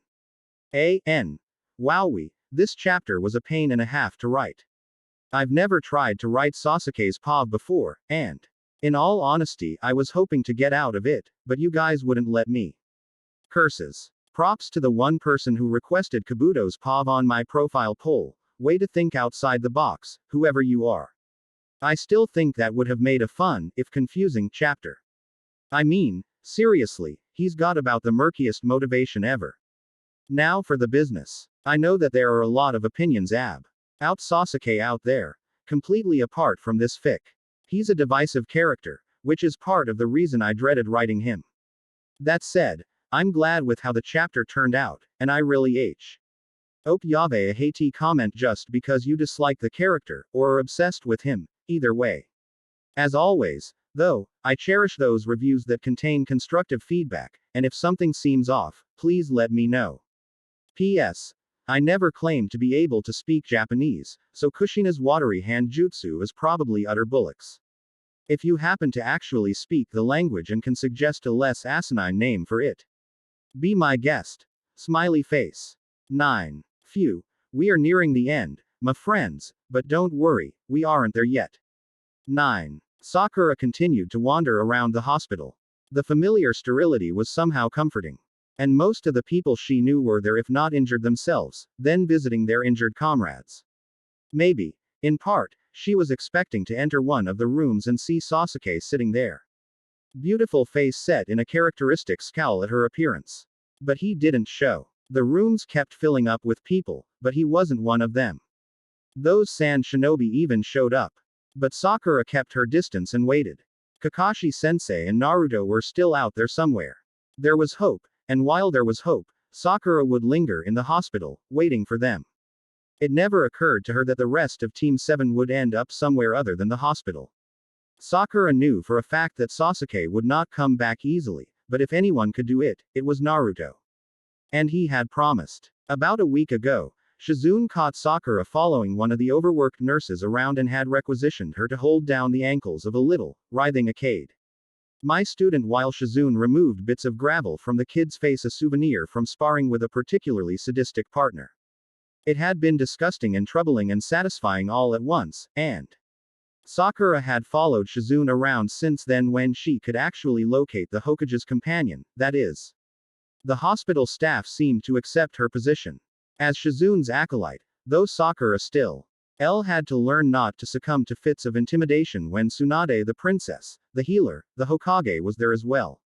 She stopped at the bridge over the river before heading into the hospital that morning. She somehow felt that the antiseptic smells of gauze, antidotes, and medical seal ink was infiltrating her psyche not maliciously but inexorably. Some fresh air was in order. She stared at the steady gush of water passing under her feet and let her mind wander. What would happen if they never came back? If she lost all the members of her team in one fateful turn of events? If only she wasn't so useless. Could they have been spared? Sakura shook her head as if to free it from the gloom that she felt hanging overhead. So, looking at it rationally, looking at it practically, what could she do? A tiny seed of resolution planted itself in the back of Sakura's mind to be inspected and cultivated at a later date. Sakura. She jerked her head around at the sound of Ano's shrill voice. The blonde girl was running toward her, hair and arms flapping in excitement. Everyone's back. They're all at the hospital. Come on. Everyone's back. Everyone's back. Sakura bolted after her friend and rival as soon as she had processed the words. In the hospital, Ino ran off to see Choji, and Sakura blazed her way to the room that a nurse had indicated was Naruto's. Nobody mentioned Sasuke, and Sakura's throat was too tight with anxiety to ask. But surely Naruto would be able to point her to Sasuke's room. She fervently hoped the knucklehead hadn't gotten himself too gravely injured. Her hand was hovering above the handle to the door when she heard Naruto's voice from inside. Yeah, he got away. It was the tone of Naruto's voice as much as his words that rattled Sakura, arrested her thought processes, and made her hand drop to her side. She had never heard him sound so hopeless. Naruto hopeless was not something that Sakura had ever seen or ever wished to see. And he got away. She knew who he must refer to. Geez. News sure travels fast. You're Haruno Sakura, right? That voice didn't come from inside the room, it came from down the hall. Sakura glanced up and her eyes widened a fraction at the sight of Tsunade. The Godime came right up to the door to Naruto's room and seized the handle herself, sliding it to the side to reveal the room beyond. Naruto was chatting with Shikamaru, but both boys looked up, startled by the appearance of the two females. Sakura-chan. Naruto's bright eyes were fixed on her peering out of a mass of bandages. Naruto. Her teammate averted his eyes. And an awkward moment of silence settled on the odd company, to be broken by Tsunade. I heard you were severely injured. You seem okay to me. As if the Hokage hadn't even spoken, nah. Naruto kept his eyes fixed on his blanket and spoke again. I'm sorry. Sakura-chan. What are you apologizing for? Sakura deflected the boy's words with a shrug and a plastic smile. Her voice sounded loud and citrusy. She just knew she didn't want to hear Naruto blaming himself for this. After all, the burden wasn't all his to begin with. If Sakura had tried harder that night. Naruto, stubborn as ever, began to speak again. But Sakura began a stream of blithe babble about the state of his bandages and the beautiful sunlight and how the window should be open. Anything to get the idiot to shut up. She moved over to the window and twitched the curtains aside, preparing to start in on her thoughts about their pattern of fabric, but he cut her off. Sakura-chan, I will still keep my promise. I said it was the promise of a lifetime. And I meant it. He shouted so she couldn't possibly talk about curtains anymore. Sakura leaned against the window sill, feeling defeated. It's all right, Naruto, I don't expect you to. Sakura. He's trying to. Shikamaru broke in, tone even more annoyed than usual. I'm trying to say. Naruto spoke over the Chunin to make himself heard. I'm not going back on my word, that's my ninja way. Sakura turned to face him, biting her lower lip. He was grinning the same toothy smile that he always shot her. That smile could never be hopeless. That smile meant to knock something loose in Sakura's mind. She stared at him for a moment, the seeds of resolution sprouting in her own soul. It also reminded her of something.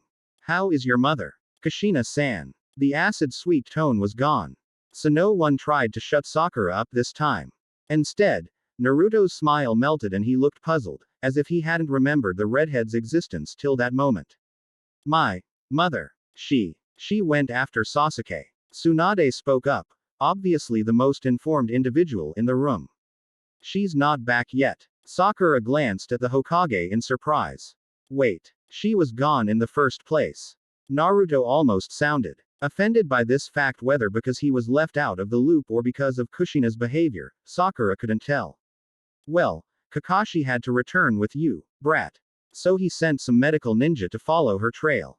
Tsunade crossed her arms. She was brought in about an hour ago. A rampaging bramble of hope suddenly grew in Sakura's chest, piercing her soul. Perhaps Kushina-san, that woman who had seemed so strong, so sure of things, would be the one to bring back Sasuke-kun when no one else could. Perhaps the mission hadn't been a failure after all, and Naruto would be able to rest knowing that the job he had started had been completed. Maybe this would cement mother and son together in a new bond of camaraderie and familial affection. Where things had been strained, Sakura wasn't blind. She could see when things were strained there would be no more tension, and Team 7 could be complete again, with a new, Uzumaki improved Sasuke-kun. Then again, maybe male ego would get in the way. Sakura couldn't help but notice that Naruto did not look hopeful, he looked perplexed, worried, and a little offended.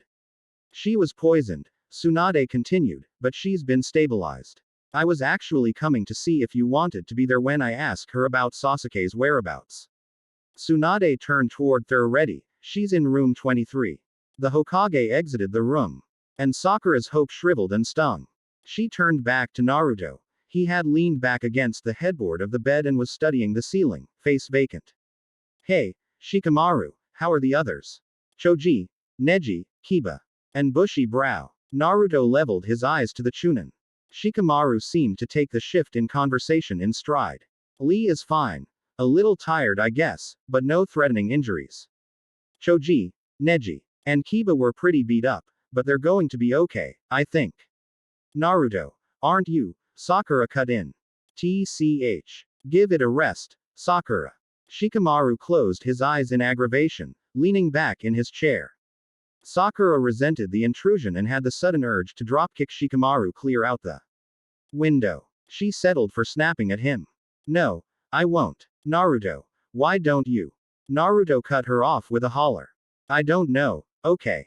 He bit his lip and Sakura could see moisture gathering in the corners of his eyes.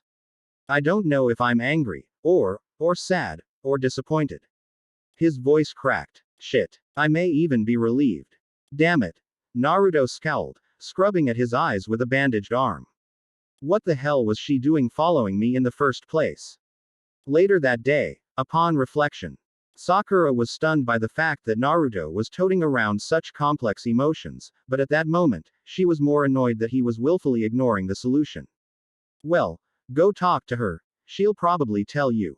Naruto looked tearfully dubious, and Shikamaru just closed his eyes and muttered something that sounded like, women, and, troublesome. Oh, you idiot boys. Why are you making this so complicated? Come here. Sakura grabbed Naruto's hand where it rested in a fist on the hospital blanket and yanked on his arm. Naruto, seemingly stunned at Sakura's attack, grabbed on the opposite side of the mattress before he could tumble out of the bed. Ow ow. Sakura-chan. What are you doing? You're not that injured, now get on your feet. Before Shikamaru could do more than look annoyed, Sakura had Naruto swathed in bandages and hospital PJs, standing and was leading him to the door. She towed the stunned blonde down the hall to room 23, rapped on the door and slid it aside, indicating that Naruto should enter first. He didn't move but instead looked in on the room. The curtains around the bed were drawn, but Sakura could see the shadow of a figure sitting next to the bed. Come in. The Hokage's crisp tones jarred the two genin into motion. They filed in through a gap in the curtain and Sakura glanced at the bed. Kushina-san was lying down, eyes half opened. Her skin, especially in contrast with her overabundance of red hair, had a slight greenish tinge and her breathing seemed shallow. Sakura glanced over at Naruto. His mouth was open and his brows knitted. He took a jerky step forward and rested a hand on the foot of Kushina's bed. Naruto. The croak that came out of the woman wasn't as feeble as Sakura anticipated, and she at once adjusted her opinion of the woman's condition. Kushina was stable, after all. Tsunade-sama had said so. Hi. Naruto didn't seem know what to say, he looked away and Kushina's expression softened a little. She turned, her head a fraction of an inch toward Tsunade. In response to your question, the sound ninja who attacked us was in his 20s long, grayish hair. Damned prissy looking glasses. She managed a scowl. He seemed fairly accomplished at medical ninjutsu.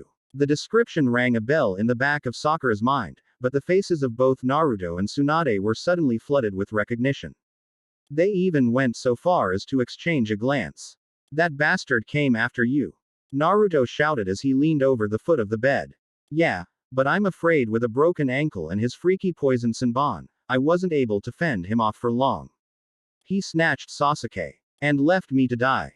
Her grave expression brightened a little. I broke his glasses though. He snatched Sasuke. That's interesting word choice, Kushina-san. Tsunade had her fingers interlaced in front of her and peered at the redhead with interest.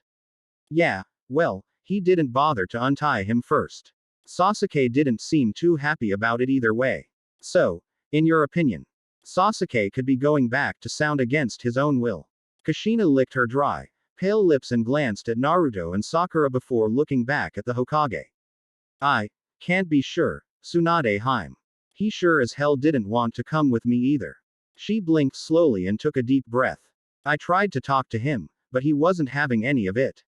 I guess I should have known, after what he did to Naruto. Her voice trailed off and it seemed like fire flashed across her eyes. She set her jaw. I'm sorry, Naruto, so sorry, I failed you. Again. She blinked more rapidly and looked at the ceiling. Tears seeped out of her eyes to trail across her cheekbones to rest in her hair, but they seemed more tears of fury than sorrow. Next time, don't stop to fight, just grab the kid and run. Tsunade stood up and adjusted her blouse. Well, if that had been an option, I would have been all for it. Kushina's bloodshot eyes narrowed. You still think I'm a spy or something? No, I'm satisfied. Tsunade gave a grim smile and turned to Sakura. You two need to get out of here and let Kushina-san rest. She's still in pretty bad shape. Hi, Tsunade-sama. Saku. Ra gave a little nod. It felt like an order coming from the Hokage, and Sakura treated it as such, turning to grab Naruto's arm. Just a little longer, please Tsunade-sama. Kushina raised one of her hands and waved it around feebly to get the Hokage's attention. Help a sister out, lady. A teasing smirk played on the woman's lips, at odds with her weak voice and shocking, tearful appearance. To Sakura's surprise, Tsunade's expression softened a bit at the redhead's wheedling. Not too much longer. She gave Sakura a meaningful glance before leaving the room as if transferring to her the responsibility of the situation. Hey kid, sit down before you fall down. Kushina sniffled a little and nodded Naruto toward a chair. You took a beating, so take it easy, why don't ya? I don't. Sit down, Naruto. The boy obeyed his mother, settling himself reluctantly in the chair Tsunade had vacated. Kushina reached her hand across the blankets as if wishing to clasp the boy's hand. Naruto didn't respond, so Kushina weakly plucked at the sheets instead. She squeezed her eyes shut. I'm sorry, Naruto, she repeated. I won't fail you again, I promise. Naruto raised his eyes. They were wide and shining toward his mother's face. But it isn't your fight.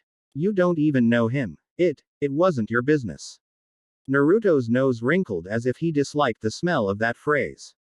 You're my son. Of course it's my business when someone tries to kill my son.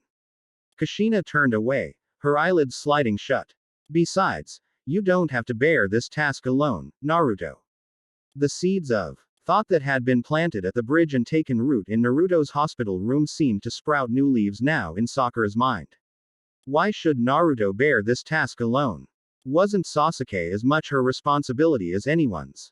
I'm here to back you, kiddo, is that alright? Will you let me? Even though I've sucked at it up until now. Tears cascaded down Kushina's face, and she gripped the sheets until her knuckles went white.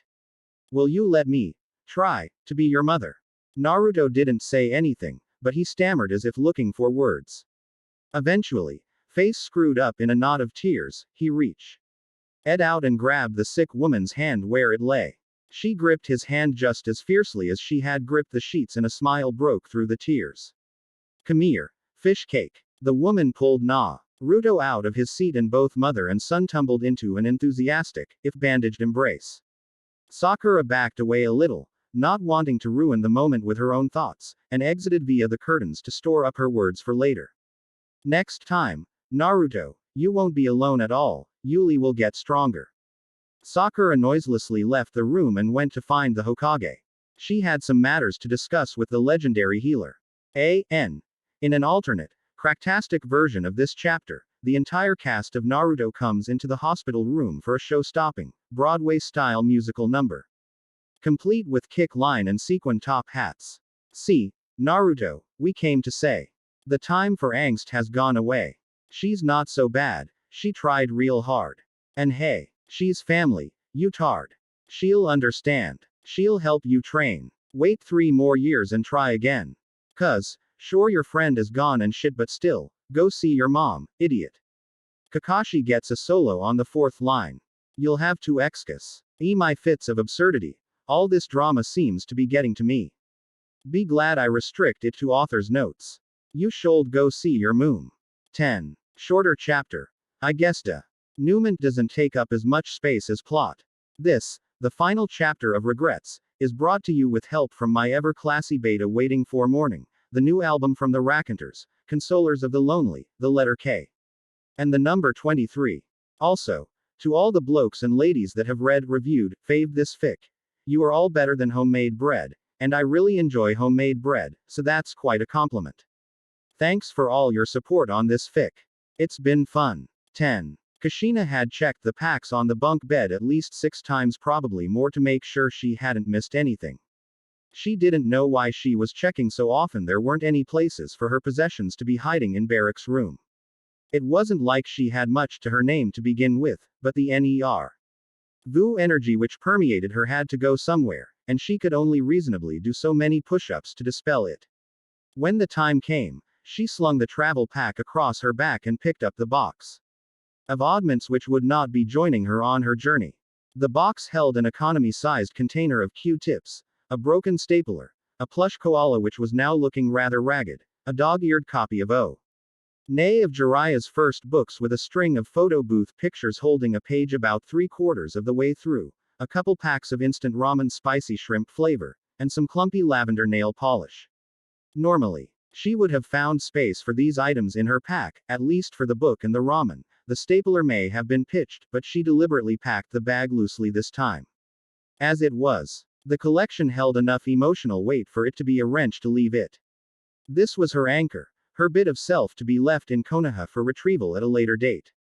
To avoid further deliberation, Kushina folded up the top flaps of the box and walked out of the Konoha barracks, only just remembering to switch off the light to the room as she shut the door behind her.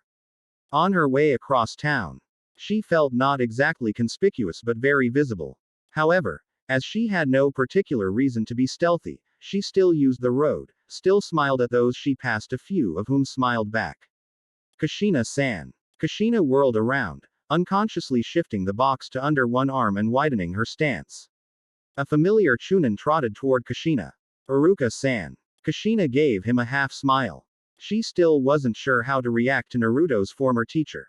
Being in his presence made her feel like she was about to be scolded. All the same, she paused to wait for him to catch up. I heard you are leaving today. He came even with her and skidded to a stop, folding his arms across his chest. Yeah. Kushina rattled the box by way of demonstration. I was just heading over to Naruto's apartment to store a few things. Then we're heading out. Do you mind if I join you? I wanted to see Naruto off. Sure. Kushina fell into step beside Iruka, picking at the corner of the cardboard box as she walked.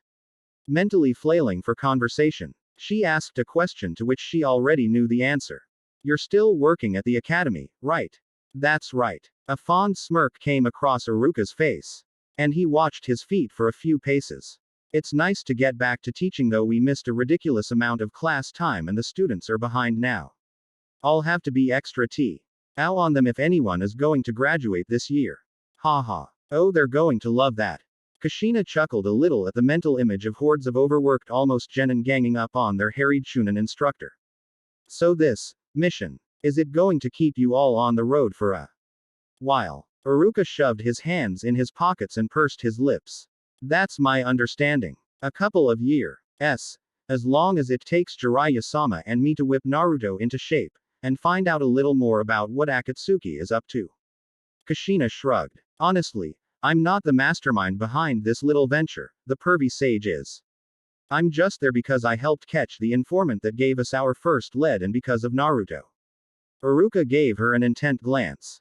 He requested that you come with him for the training. Something about the way Iruka stressed the word, requested, hit Kushina uncomfortably. But she allowed herself to dwell on the pleasantness of the memory rather than Iruka's skepticism. Yeah, he did. Flat told the old pervert he wanted me along and he'd have to deal. I understand he gave the same speech to Godime as well. Well, he's a pretty determined kid. Yep, he is. Kushina fiddled some more with the corner of the box. The cardboard was beginning to peel. So, I bet you're glad to be leaving Konoha again. Kushina narrowed her eyes at the Chunin beside her. Not especially. No. Well, I figured that. Iruka stopped mid-sentence, took a deep breath, and released it. When he spoke again, his tone was calmer, more deliberate. I'm glad you're able to travel with your son now. Yes, so am I. He's a good kid, you know. Hey. So I've heard. Though, be aware, sometimes you have to shout at him 3 or 4 times before he remembers a direct order. And he doesn't always grasp abstract concepts very quickly, but when he gets it, he grabs on with both hands and gets it, you know.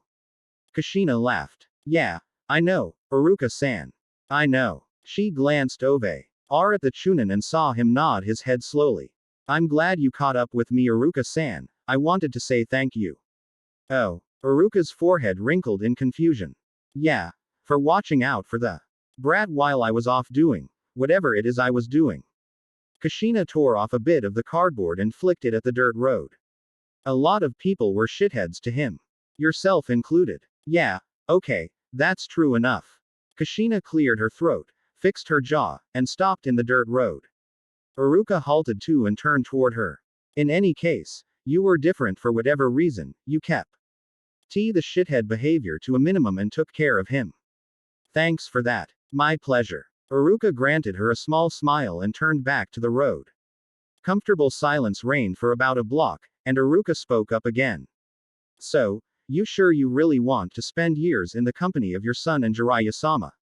Kushina feigned a shudder and chuckled a little. Yeah, well, I'd prefer it if it was just me and the kid. But I guess there's some logic behind this arrangement. This way we'll be able to split up. If we have to, we can be more aggressive about tracking down Akatsuki while making sure Naruto is protected the whole time. Kushina rolled her eyes. The pervert agreed to it when I pointed out it would give him more freedom to go off on short research trips. And maybe it will shorten the time the whole mission takes. Quote. Yeah, that's the idea. Either way, we've gotta be back in 3 years before Orochimaru is able to do his soul transferring thingy too. Sasuke. Kushina shifted the box over to her hip. She had torn a hole in the box with her fidgeting. Since Naruto's main goal is to rescue the Uchiha, they approached Naruto's apartment building. Uruka opened the door and stood back, allowing Kushina to pass. She smeated up the stairs. Naruto was folding his bed sheets very badly and throwing them into a closet. You just about ready? Kushina said. Yep. I've got everything packed. Uruka-sensei. A grin split the 12-year-old's face upon seeing the Chunin enter the apartment. Uruka stepped forward and crossed his arms, smiling. This place looks cleaner than usual. It is. I cleaned all day. I didn't want to leave it a wreck or anything. Naruto glanced at Kushina. How much time do we have? I'd like to get a last bowl of Ichiraku before we leave. Come with me, Uruka-sensei. We're supposed to be meeting to leave in half an hour. You can make it if you hurry. Let's go. Naruto shoved the Chunin toward the door. Come on, Uruka-sensei. Ramen time. Kushina chuckled. The kid would probably wrangle a free meal out of the teacher, but Uruka didn't seem to pick up on it. He mostly looked happy and flustered. They were almost out the door when Kushina called out to them. Oi! Naruto! Can I store this stuff here? She held the box out in front of her. Sure, Mom, whatever. I'll see you in a bit. Naruto gave a wave of casual dismissal and began to drag Uruka down the hallway. Kushina could hear him chattering about the comparative merits of ramen flavors as they neared the stairwell.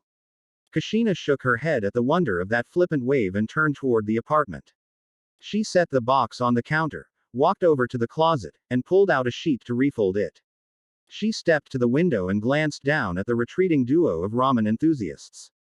With a private smile, she stacked the refolded sheets in the closet, and followed them with the box of oddments. She closed the door, turned to leave, paused, and turned back toward the closet. Retrieving the box, Kushina opened it and pulled out the old book of Jiraiya's. The margins were packed with handwriting, and certain phrases were highlighted. Fanning the pages, Kushina slipped the string of photos from its position and replaced the book in the box. She walked to the refrigerator and peeled a cheap frog magnet from its position with her fingernails. She affixed the pictures to the door with the magnet, positioning it so the frog and Minato were eyeing one another comically. Chuckling, she dropped her hands and admired her work. Minato looks out of frame, at the frog, a tricky grin on his face. Minato has hands up and is laughing as Kushina charges the frame, a disheveled mass of hair and pregnant belly. Minato blissfully buries his face in a handful of Kushina's hair while she looks at the camera. Both place their hands on Kushina's stomach and look at it. First family portrait is scrawled across the bottom. I think we're going to be okay, my love. Kushina tooled around the apartment, catching things her son had missed. She emptied a small container of milk down the drain, threw away a few leftovers in the fridge, and checked the locks on the windows. Pausing to glance at the photos every so often. They seemed at home there. Shouldering her pack and nodding to herself, Kushina exited the apartment, closing the door behind her. Fin. A. N. N. So ends the longest piece of fiction fan-based or otherwise that I have written in my life. Maybe now that I've built up some authorial stamina, I can, write the great American novel or something. Biwahaha. A note on timelines. I am choosing not to address the filler episodes, one way or another. You can pretend this chapter takes place several months after chapter 9 and imagine all key NDS of family bonding hijinks taking place in the gap, or you can go with the manga timeline and say this chapter is directly after the Sasuke retrieval arc. Your call. Thanks, dear readers, for sticking with me to the end. Let me know what you think. Omake. Here's a little bonus vignette written by the lovely and talented Waiting for Morning. For those of you who don't know, omakes are those little comic shorts that you get after watching an episode of anime. Enjoy. Omake. So, Kushina said through a mouthful of ramen, eyeing the silver-haired young man on the stool beside her, when are you going to settle down? Kakashi's single visible eye looked up at her over the rim of his usual book. Settle down. Kushina slurped more noodles. They made a wet, smacking sound as they traveled to her mouth. Yeah, why don't you find a nice kunoichi and start popping out little ninja babies? How old are you? 24. You're way past due. Teuchi-Nisan, she said, turning to the ramen chef wiping down the counter. What do you say? The gray-haired chef looked Kakashi over with a critical eye. What about Mitarashi Anko-san? She's about his age. Anko-san. The purple-haired, fishnet shirt one. Kushina stirred her ramen bowl with her chopsticks, looking thoughtful, not seeming to notice that Kakashi had gone a shade close to green at the mention of Anko. She's kinda bitchy. For him, though. Or, she swiveled again to look at the masked Junin, is that how you prefer them? She gave him a signature Uzumaki grin, sharing a conspiratorial wink with Teuchi. I know. Kushina raised her chopsticks in triumph. Shizune-chan. She's a bit jumpy, but adorable, Kakashi-kun. I'm sure Tsunade Haim would approve. You seem to be on her good side, though I'm not sure how. Teuchi shook his head slightly and, glancing back at his daughter Ayame, who was engrossed in mixing broth behind him, whispered something to Kushina. She drew back in surprise, eyebrows to her hairline. That Uruka kid. Really? She gave a blat of uproarious laughter. That's terrific. I could definitely see that they're practically made for each other. Kushina lifted a few more noodles to her mouth. Chewing thoughtfully. So she's off limits. Who else? What about Yuhi Kurenai-chan? Is she still around? Well, it's not official, but word around is that she and Sarutobi Asuma-san have something going on. Teuchi said knowingly. Really? Gee, Nisan, you're better than a bartender for local gossip. Teuchi chuckled. Well, to tell you the truth, he glanced over his shoulder. Noticed Ayame had gone into the back storeroom, and continued, I'd only been keeping tabs lately for my Ayame's sake. She'd gotten a soft spot for Uruka-san, with him coming here all the time to feed that kid of yours. But he never gave Ayame the time of day. Not too quick to notice what's right in front of him, he sniffed, obviously offended on his daughter's behalf. I hope Shizune-san knows how to handle that type.